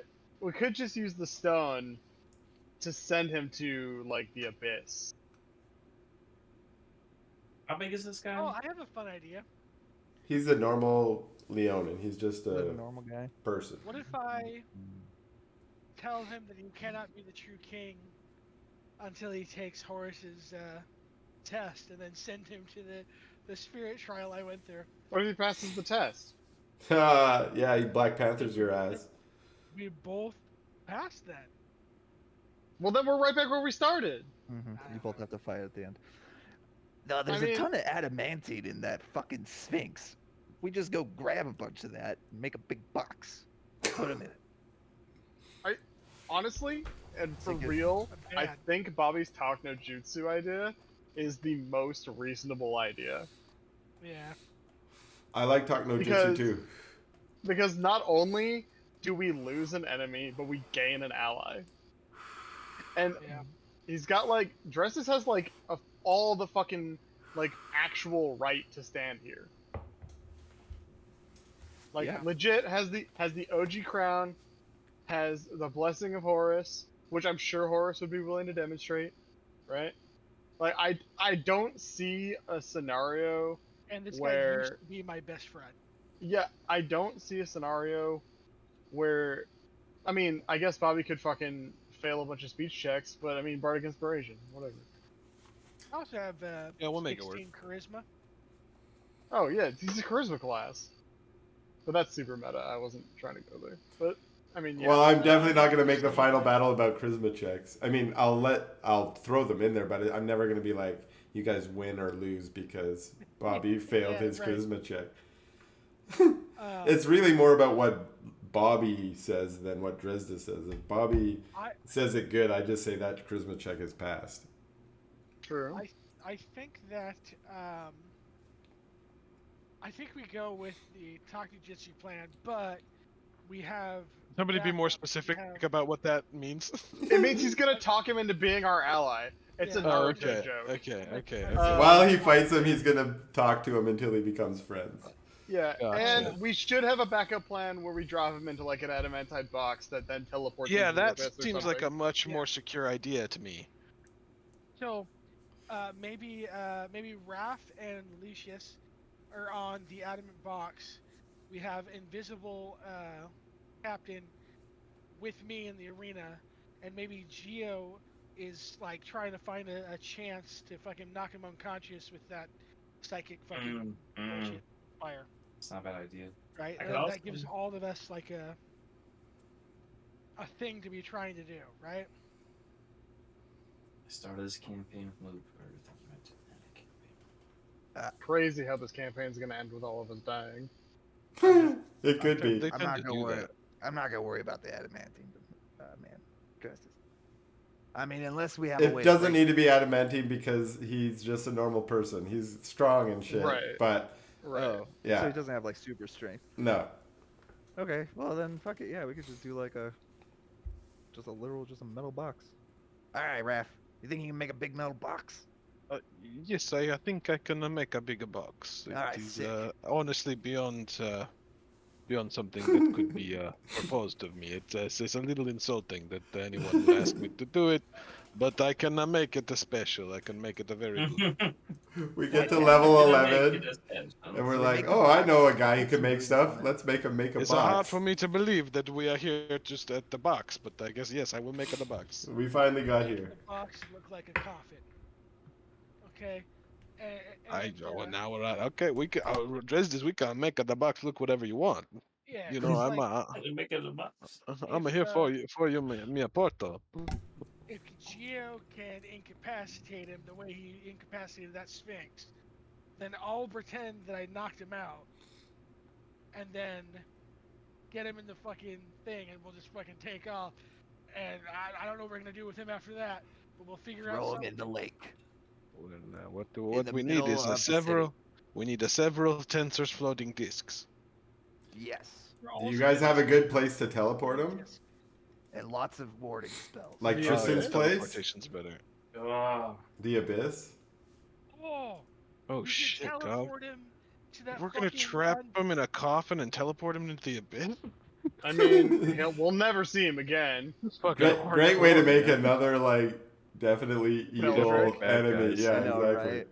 All we do is make enemies. Some I- abyss guy's gonna open that and go, ha dee da. Yeah. I've made it very clear that Locke can only make enemies. Right, and he doesn't have to face any consequences. It's all the next generation of characters that are going to Yeah, have to face all and these what's- consequences. What's Kind even of worse bad. is that guy will try to fix the problems because he's not a villain. Yeah, exactly. It's Get him out of the perfect. box. This group releases Beldrick's gonna all get him out of the the box. all the enemies, and then you guys have to spend the next 5 campaigns fixing all the shit. Listen, This we were group really made. greedy, alright? Beldrix finds the box. Yeah, Beldrick's. Hey, I had For a sure. great idea for my government. Okay, fantastic ideas. Yeah, it sounds like it's great. Dresdis is And now the we're only gonna good put him in member. the box. In the future, Dresdis is going to be like, did I party with a bunch of evil people? He's a Huh. conquest paladin. Yeah. Huh. The conquest is almost over, Doc. Yeah. He's turning over a new leaf, and he's going to become lawful good, and he's going to be like, oh shit, my old friends, I can't hang out with them anymore. I definitely do not suck souls. Yeah. definitely does not. I mean, we talked about giving you guys like stuff for getting my thing back, for getting the country back, right? Yeah, I was gonna be like your admiral and shit. Yeah. Oh, what was that gonna be? And I wanted to build like a new seaport city. Sick. Up in I the know that north. it might seem offensive, but it's okay if you want to make me in charge of the Air Force. That's okay. We just want someone with more experience with flying. Oh, that's Burn. cold. Burn. Maybe, Burn. maybe a I mean- bat or a vampire, Chris. Is that yeah, what you're trying yeah, to say? yeah. Or an Aarakocra. Do we have or like big Hey, flying creatures Dresdis. to throw? Dresdis. He's only invulnerable, right? Can you just like wrestle him into the box? Yeah, I think Probably. that's the plan. This Can't we all? this should- Can't we all this- just wrestle him into the box? This doesn't necessarily have to be a duel. It can be a competition. Yeah. We can Or we just surprise him. captain? We surprise him and put him in the box. He can be beaten, though. He just can't be hurt. We You're build the saying- box around his bed while he's asleep. No, You're you, saying we have a wrestling match. we don't Like have. they did with the fucking genie. And Yes. whoever loses gets put in the box. Whoever loses is whoever wins rules the kingdom. That's what I'm getting at. We don't have to kill him. We don't even have to hurt him. We just have to win, which is a Okay. much more abstract concept. Raphael is getting pissed. Is there a box or is there not a box? What do you want the box? You Raphael, don't want the listen, box? If How Tearing many up boxes? blueprints. I can make it a fucking box. I say we make the box, Raphael. What if Dresdis Still- flubs? I'm still gonna make it a want the box box. anyway. I'm gonna make it Yeah. a box anyway. You know what? I mean, Dresdis is gonna flub it. listen, I'm gonna make it. I'm- You use it. You don't use it. I don't care. I'm gonna make it a box. Listen, if Dresdis wins the wrestling match, that's all good. If he doesn't, we have the box. We're not good guys. We'll cheat our way Backup through box. this. Okay, backup box. We've been demoted Yeah. to making a backup box now. Fine. Still gonna That's have fine. the I'm invisible the greatest. captain. I'm the greatest inventor in the world. I'll make you the Swear to backup God, I'll box. put you in that box, Dresdis. I swear to God. Oh, hey God. I'll make a God. 2 boxes. I'll make a 2 boxes, Dresdis. Yeah, the one for me is gonna have to be bigger. Right on back. Alright. I really like the idea of having a wrestling match because like I've wrestled other people, including our genie boy, Yeah. before. Throughout the campaign to Grappling- prove his worth as a Loxodon. Grappling is definitely an option. He's not invulnerable to grappling, so you can definitely pin him Yeah, or just- whatever. He's just a strong guy. I'll Yeah, that's what challenge I'm him doing to a duel. I'll show up and I'll start taking off my armor and be like, "Hey, buddy, we're having a wrestling match." And then me and Raphael will just stand behind you with a coffin. They'll be just like, in we can keep our stuff on for that. You don't have to. And they excuse me. Okay. Excuse me. How do you think men should wrestle? Obviously naked. Naked. Tusk Covered to in tusk, olive bro. oil. Tusk As to it- tusk. As it was originally If I'm invented, nude, why can't I? as humans have wrestled in prehistory, naked. Exactly. Yes. Exactly. Thank you. Yes, as the first humans rolled around on the ground. Okay, I want to share some more lore stuff. That some of it's just background, but some of it might be helpful. I think some of this information I've shared before, but Mufasa, I'm calling him Mufasa now because this is him in his persona. He arrived in Aliona about 6 months ago. This is all stuff that Demetrius will share with you. He spent his time in different districts of the city at first before finally going to the Fang district, which is the capital. There, he marched up to the Iron Citadel. I say the capital, or it's where the strongest warband of the city occupies. Each of the districts is occupied by a different warband. And he marched up to the Iron Citadel and challenged Sheik Ruthok Blackmane to one-on-one combat in the Sandstorm Apex for control of the Fang. Ruthok was proud enough to accept that challenge. He accepted. Then Mufasa, in one of the most stunning displays in the Apex in recent history, Mufasa defeated Ruthok with no armor and no weapons, and not registering a scratch, which you guys all know why. Perfect. You all know why that was. Perfect. Um, Because we're wrestling. well, he killed Ruthok. He killed Ruthok. I'm still wrestling that. Yeah. I feel like Um, wrestling is inherently non-lethal, right? Well, it was definitely non-lethal for Mufasa. It was not non-lethal for Ruthok. Half lethal, half non-lethal. Within a month after that battle, so that was in the arena. Oh, it's natural. Yeah, he used his claws to flay the other war chief to death. But Claw beats Tusk for sure. I yeah, have bonus AC while unarmored, so that's definitely going to be what saves me here. awesome, So at 13 awesome, base AC, bring it on. They cast nice. like a billion spells on you too. Yeah, I assume you guys are gonna cast spells and be in Oh, the I'll doing formulate shit. a special magical oil. Yeah, you guys can make some potions and shit too. Yeah, I like it. Like something that gives you strength or heroism or whatever you want to do. You get yourself all souped up. Um, I wanted to mention that after that battle and the Sandstorm Apex, two other war chiefs pledged their war bands to Mufasa without fighting him because they didn't want to fight him. Um, and since then, the other warband members are sort of worrying about him bringing his forces to battle them, but no one else has sworn to him. I think I've told you before that the Tail District is where Sheik Banzai is, and Sheik Banzai is most favorable and most loyal to the old Pakidon ways. In fact, this part of town is sometimes known as Little Pakidon because this is where the most Pakidon residents are found, and they still have some prestige over here. And then also the Pelt District is the one that you guys have spent the most time in, is the one with the Golden Oasis, and this is sort of a trade focused district, so they're very open to the Long Road, and since they have a long relationship with the Long Road, they are also fairly loyal to you all. All right, now I wanted to drop some final lore that comes from Demetrius that did not come from the Sphinx when you guys did your legend lore. So, Aslan, first of all, Demetrius admits that he knows Aslan because they were allies. Let me get into character here. Aslan and I, we were compatriots from the War of Darkness. We were allies of necessity. You see, as the undead flowed at the command of Beldrick Hammerfist, those of us who had lived a long time were worried for the outcome of our world. We banded together. Immortals were most of us. And so we called ourselves the Compact of Immortals.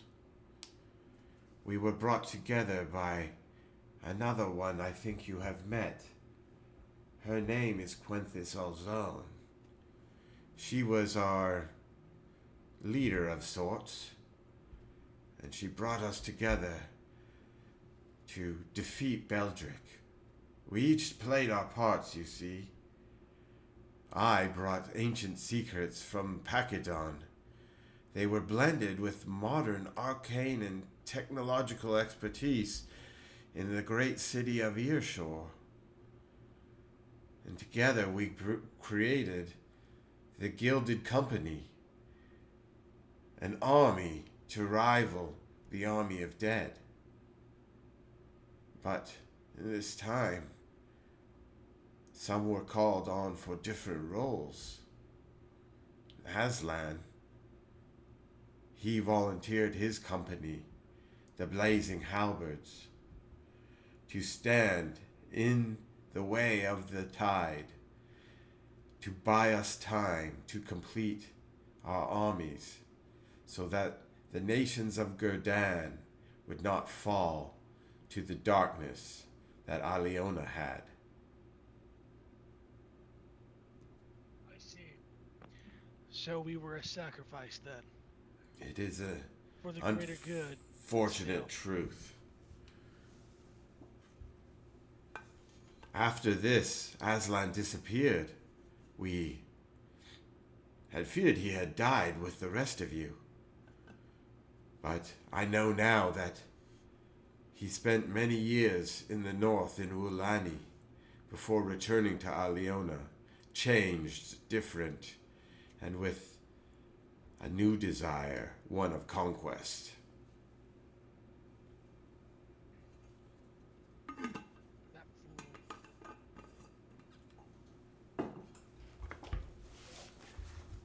I think the first thing I'm gonna ask him is why he didn't tell us. Wonderful. Awesome. Okay.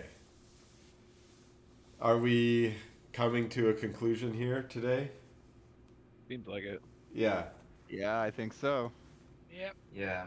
Okay. I wanted to drop that last little bit on there for you, the Compact of Yeah. Immortals, because It's sick. this shit has been in the background for the whole time. It was the very I was first gonna thing. say Quintus is one of the first Yeah. names that I learned. Yeah. Yeah. Yeah. The very first thing I created in this world, maybe after the map, was the Compact of Immortals. And I created Crazy. a bunch of Immortals. And you guys have met some of those Immortals already. I've named a few here Oh, that for you real? know of, but there are other Immortals that you have met already that I did not name, and I want to keep you guessing on who they might be. They'll probably be in the second campaign because they're immortals. Exactly, and I have mostly included them thus far as window dressing. Like, oh, so here's a person that has no impact on the story but happened to be floating by. You guys, Jesus. some of them you interacted with, some of them you, yeah, but The tavern owners that we burned down. yeah, they are immortal, but they're not part of the Yeah, they're not Compact dead. of Immortals. Yeah. Yeah. Right? Yeah, There, yeah. There's something Yeah. out there. yeah. So does this mean that Mufasa was always an immortal? He's been an immortal for thousands of years. Jesus. Jeez. Okay. And if you Yeah, talk I no thought- jitsu him, he might tell you some more about that. The whole time, I've always pictured him as a little brother in the Blazing Halberds, even though he became our leader. Yeah. He is much older than you. And I've always thought he was younger. you're also starting to put the pieces together. He probably represented himself as younger and also he was Yeah. a Leonin, right? They're all like kids to you in some regard, right? And Yeah, absolutely. and when he appeared to you, he was like a young adult or an adult, and you just assigned an age to him based on how he appeared. But you're now starting to put the pieces together where you realize, oh, he never really Never changed, actually aged. Yeah, he never aged, changed. right? And he the invulnerability shit. You're like, oh yeah, he got the nickname as Aslan the Undying because of how many times he survived so many situations that he shouldn't have survived, right? And like. You realize, oh shit, Yeah, now all the fucking dots are connecting. yeah, That's and crazy. yeah, Yeah. yes, and think about who those Oh, other even immortals are, because, yeah, I don't know, it's gonna be fun because they're I just definitely wanna gonna show know. up. Are they Highlanders, Chris? There's no Highlanders, but I should make a Highlander. No, they're the opposite. They like banded together to like stop Beldrick from taking over the world. Oh, okay. That is If they're true. just window characters, is there any that aren't window characters that we might remember? That we Yes, there's definitely one in that is not a window character that I did not just list. I said Demetrius, Quenthus, and Aslan. Yeah. So who's Is it the most? One of them's the pirate Who's captain. Demetrius? The pirate captain is one of Blackbeard. them. Yeah. Yeah. guarantee. Blackbeard. Yeah, that makes sense. Yeah. Blackbeard. Wait. Does that mean that the pirate captain is technically a good guy? No. The immortals only banded together. Like I haven't shared all the Out of details of it. necessity. Yeah, they're not. They're not The reign was friends. going to be ended by fucking Beldrick, which was an Yes. end-all be-all threat of undeath and Right, perpetuity. right. Totally. They it's better to yes, Be exactly. evil and have it be good, so you could be evil afterwards. Exactly. So there were evil people that are part of the Compact of Immortals as 'Cause well. Beldrick's all-encompassing. Exactly. Everything good. And all all of of these Pirates people steal have from the good. power. They're not just immortal. The reason why those skeleton motherfuckers aren't part of this group is because they have no power, right? But Quenthus has power, and Demetrius has power, and so all the members of the Compact have power, and they didn't want their sources of power to be threatened by Beldrick. Yeah. Gotcha. Okay, so I will drop it because it should be obvious. Tristan is another one of the members. Oh, duh. Yeah, Duh, yeah, of course. that's Yeah. clear. Yeah. Yeah. Duh. Yeah. I figured that. Interesting. And if you guys remember when you invaded his little inner sanctum, you found a Yeah. letter from Beldrick to Tristan. Yep. And in it, Tristan had agreed to trade. He got negative energy from Beldrick, and he used it, and he traded it for information about the other members of the compact. And you guys, that was the only thing I put in there was like, I have agreed to give him information about the compact or something like that. And I didn't say compact of immortals because I didn't want to drop too many seeds. Yeah. But Oh, like, that's great. Because at that Yeah. point, Yeah. I'm still scared of Yeah. Tristan, right? Yeah, I'm yeah. scared. I don't want to look into whatever the fuck he's doing with Beldrick. That's gonna kill me. yeah, that was I was so fun dropping these seeds for so long, and I felt like at the end of the campaign I at least have to say the compact of immortals somewhere. So once. someone had to reveal this to you guys if you're not gonna like look under the stone. So I thought Demetrius, because Demetrius is your closest ally from that group, right? Like Right, yeah. like Quenthus is sort of an uneasy, we work together Yeah. kind of thing. But yeah, anyways, this is just me finally being able to release the 2-year-long secret. I'm like, Awesome, man. yeah. Great job. So And- fucking Yeah. good, dude. And now the BBEG is one of the immortals. You have to defeat Aslan, and once you do that, we'll end this campaign and we'll move on to the Pathfinder. And I have been thinking a lot about that. Me too, and I don't know if I want to be an oracle. Sorry, go ahead. Do whatever you Actually, want to also, be. I'm thinking about changing my shit. Sure, because one thing is I feel like the weaving. This campaign was so much about your characters because I wanted you guys to explore that part of D&D, right? But I think the next campaign is definitely going to have a railroad. It's not. I want you to still feel very free to explore, but I'm not going to necessarily attach arcs to each one of you unless you're like, I want an arc, right? Okay, Like I think Andrew might say yes because he's kind of a role player guy like me, and he might want to have that, right? But some of you love might arcs. want to just throw dice and fireballs, and if True. that's the case, we'll just main story instead of doing your arc. The main story is going to be cool. I can tell you right now that because of how I've written my character, I don't need an arc. Okay. I Yeah, kind of I felt know like you Rewrite you my character. Yeah. you want your character to die. No, I don't want my character to die. Oh, well, I was thinking I might I- try and kill him. I mean, you can. I'm gonna be the tank. You voice that you want to die sometimes, so I'm like, I'm like afraid That's of just me killing trying people. to get you to throw like a hell of a challenge at me. I know exactly. So and I know Pathfinder's tougher, so I'm gonna try and like lean into that aspect of I it. play Baldur's Gate 3 solo tactician. I love dying. I Yeah. love it. Well, It's my favorite. but you're also save scumming, so you don't get to I am save also scum save in my world. So No, that's so true. But I do want to change from a oracle, I think. But I'm I- still gonna be a support caster. I do need to talk to someone about my character story though, because I need someone to hire him because he's a bodyguard. Oh yeah. I've got some ideas Ooh, about okay. that. I'm gonna rewrite my character entirely too. I feel like I think I could do better. my character being from outside of the main world doesn't lead itself into a lot of stuff that I want it to lead into. I just Okay, it need does someone to cut hire off me. lots of threads. So Yeah. are you still thinking like a champion? Probably not. I don't know. I have to look through it again. I'm not sure. What do we need? What like? Because I feel like Okay, so what's the You- balance? I am locked in on Magus, but I can be ranged. That's or I can move Spellblade, around. right? That is Yeah. Spellblade, yes. I guess yeah. Basically. I'm playing straight fighter, shield, sword and board. I Yeah. love it. I love the shield mechanics for Pathfinder 2e. They're so much fun. Oh, Anthony, like what are you raise your playing? shield, lower shield kind of shit? Yeah, and That's the shield cool. negates a portion of damage and then takes half of it. Yeah, that's cool. Oh yeah, because you can break your shield. That's so fucking cool. Mm-hmm. I've even accounted for that in my Yeah. thing. That's so cool. Yeah, I'm interested Anyway, in I've used the restroom. mixing it up. Peace out, guys. Okay. Oh, I might alright, be. There's a monk class, right? Did anybody choose that already? No. There is a monk, I don't and think no, I so. don't think any of us have been monks. 'Cause I was thinking about being monk. Okay. Those are fun.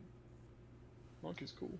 And same thing, Jeremy. If you want to change your guy up, I know you had a fun little idea, but if you want to switch it up, nothing I've got is really wedded to anything you guys are doing. Other than I want you each to be ingrained in some part of the society a little bit, so that you have motivations attached to it.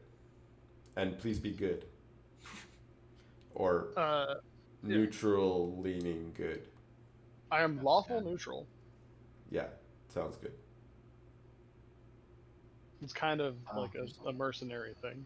I think I'm gonna just take a look at everything and then see if anything resonates. Because I'm kind of getting the same urge as everyone else, where you're wanting to tweak or change something. Yeah. Or I mean, similar to Andrew, I guess some of the others are sticking to their characters. Actually, I'm not lawful neutral. I'm chaotic good. Okay. That's a better description. Summoner would be Yeah. interesting. Or the subclasses. I think I'm gonna be a kineticist. So in the world, this is more for Josh at the moment, but in the world, there is like a mercenary group. Let me see if I can call them. But they work for all kinds of people, which means you might not be interested. Like they used to work for the war bands, but if you were affiliated with them, you could work for. You could be more selective in who you work for and say, I only work for the war bands that are goodly. You know. I'm just a freelancer. Because I was exiled from my clan. Okay. So no 'Cause matter what, you will know of this group. They're called the Iron Hand. Okay. And they're basically just toughs that are for hire, and they operate all throughout the city. Sometimes they're guards of merchants and such, and other times they're working for war bands or other groups, guilds even. Yeah. Yeah. Okay. Gorham is old too. He's like 170. Okay. He's not young.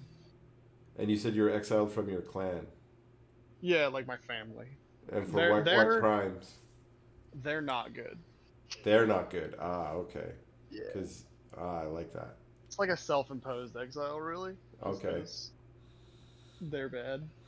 Do I play gunslinger? What's the name of the frog race in Pathfinder? Is God. there one? God damn it, Bobby would have known that. Yeah, there is. I have it I'll right, just open right now. Google it. Hold I'll on. just Google it. I have it right here. Frog. The Gripply. Yep. That's It's funny. In our old That's the one I Pathfinder- would have picked too. I would have picked that one for sure. In our old Pathfinder 2e campaign, we had a frog monk. Did you really? Yeah, we did. And he was awesome. Yeah, he's sick. I might be Frog Monk. I might be Frog Ranger. I don't know yet. Mm. I'll be back. Cause I Do we been have talking about stuff for Pathfinder. Bow? Okay. Do we have a bow? We don't have a bow, do we? Bobby could do bow or sword, and he doesn't. I really feel like I want- just did range shit. I don't want to do range shit again. Good call. Monk is definitely a different playstyle than either of your last two characters. Yeah, agree. I think I'm gonna do monk. I think I'm gonna do a key monk. What class did you pick, Jeremy, or have you not picked yet? I'm looking, and I'm also trying to I'm also just sort of listening and seeing what stuff you guys are leaning towards. And I've played a melee and a spellcasting class, so Yeah, my palette is kind of it can do whatever, but there's really cool classes in Pathfinder. Oh, I have to be lawful neutral. I can't be chaotic good because of where I plan to take the character. So I have to be lawful to be a Hell Knight. Animus is interesting. So is barbarian. It's cool. They're weapon fighting for monks, or is it all unarmed? I believe there's weapon fighting. I think it's all Yeah, it's improvised weaponry, like Jackie Chan style. Fuck yeah, dog. Nice. What's an exemplar? I don't remember. Go to the archives.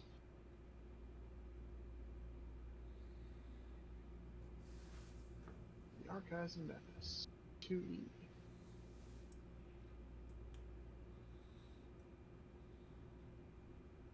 Character creation.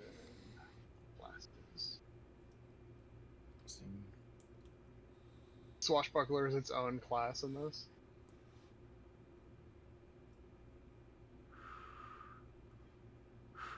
Full class? That's cool. Mm-hmm.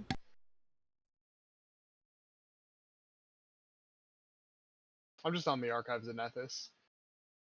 Is that one of the new ones? I heard there's 2 new ones coming out or came out or something. I don't know if it's at the very end with Summoner, but I also could just be alphabetical, right? Oh yeah, yeah. Also, would Geo be a kineticist in Pathfinder? Interesting. Kineticists, I think, are. Oh yeah. He'd be a kineticist because it's elemental.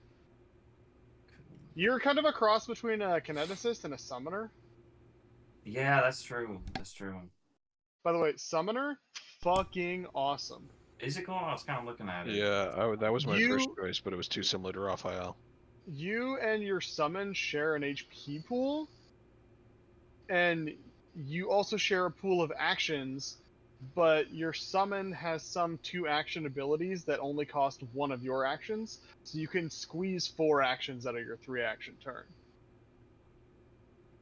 Also, summons take different forms. They can be like robots or angels or summon as demons, and you can customize them as you get stronger. Like, do you want your beast to fly? Like, say you have a demon and she's just a regular demon, and then you want her to fly. So, like, on like 3rd level up, you get to choose a summon feat and one of those, or a summon change, and you add wings to her. She has fucking wings now. I'll maybe add for some flavor that this upcoming campaign, you notice some of the foreshadowing with the robot creatures. That's gonna feature a lot. So playing an automaton might be cool, or having some kind of relationship to that aspect. I took the Tinker background for Thorim. And that might be, yeah, that kind of stuff. You know, there's just gonna be more of those sphinx creatures or whatever. Well, I don't know if there's gonna be a sphinx, but I mean, more robots. That's what there's gonna be. I can't actually talk anymore. I need to go give Harper a bath and watch Miss Congeniality 2. Ooh, sounds like a Alright. good plan. Can I recommend Yeah. Twilight? Even more I- congenial. Already watched Twilight again full, so Nice. I'm good. I watched it like 2 months ago. I'm Yeah, up on my gonna game. go, I'm gonna go make dinner too. Notification you got every All right. We watched Miss Congeniality yesterday, so we're doing number 2 today. Jeremy, before we go, look at the witch class. The witch class is sick. Which class is pretty cool. I just came back. What does it do? Well, we What- were what's- just what's about to cool about it adjourn. real quick? Yeah, I think we're done. What, Jeremy? What's super cool? What do you think is Oh, super cool? they do cool shit like they have a bunch of evil eyes, and it puts so like you evil eye someone, and it puts a debuff for turns on them, right? Oh, that's And then you use one of your actions, right, to cackle madly, and it extends the duration of those debuffs. Yeah. That's sick. It's like a debuff fucking curse class. cool. It's really Interesting. cool. That's kind of a fun concept because I don't. All right, For I the will just see you roll guys later. I gotta go. All right, ciao. I'll peruse the Good classes. session. I also Good got to job. get going. Chris, Dunge-On. great session. Thank you. Yep. Dunge off. Dunge off. Have a good one, guys. Have a good night. Bye. Peace out.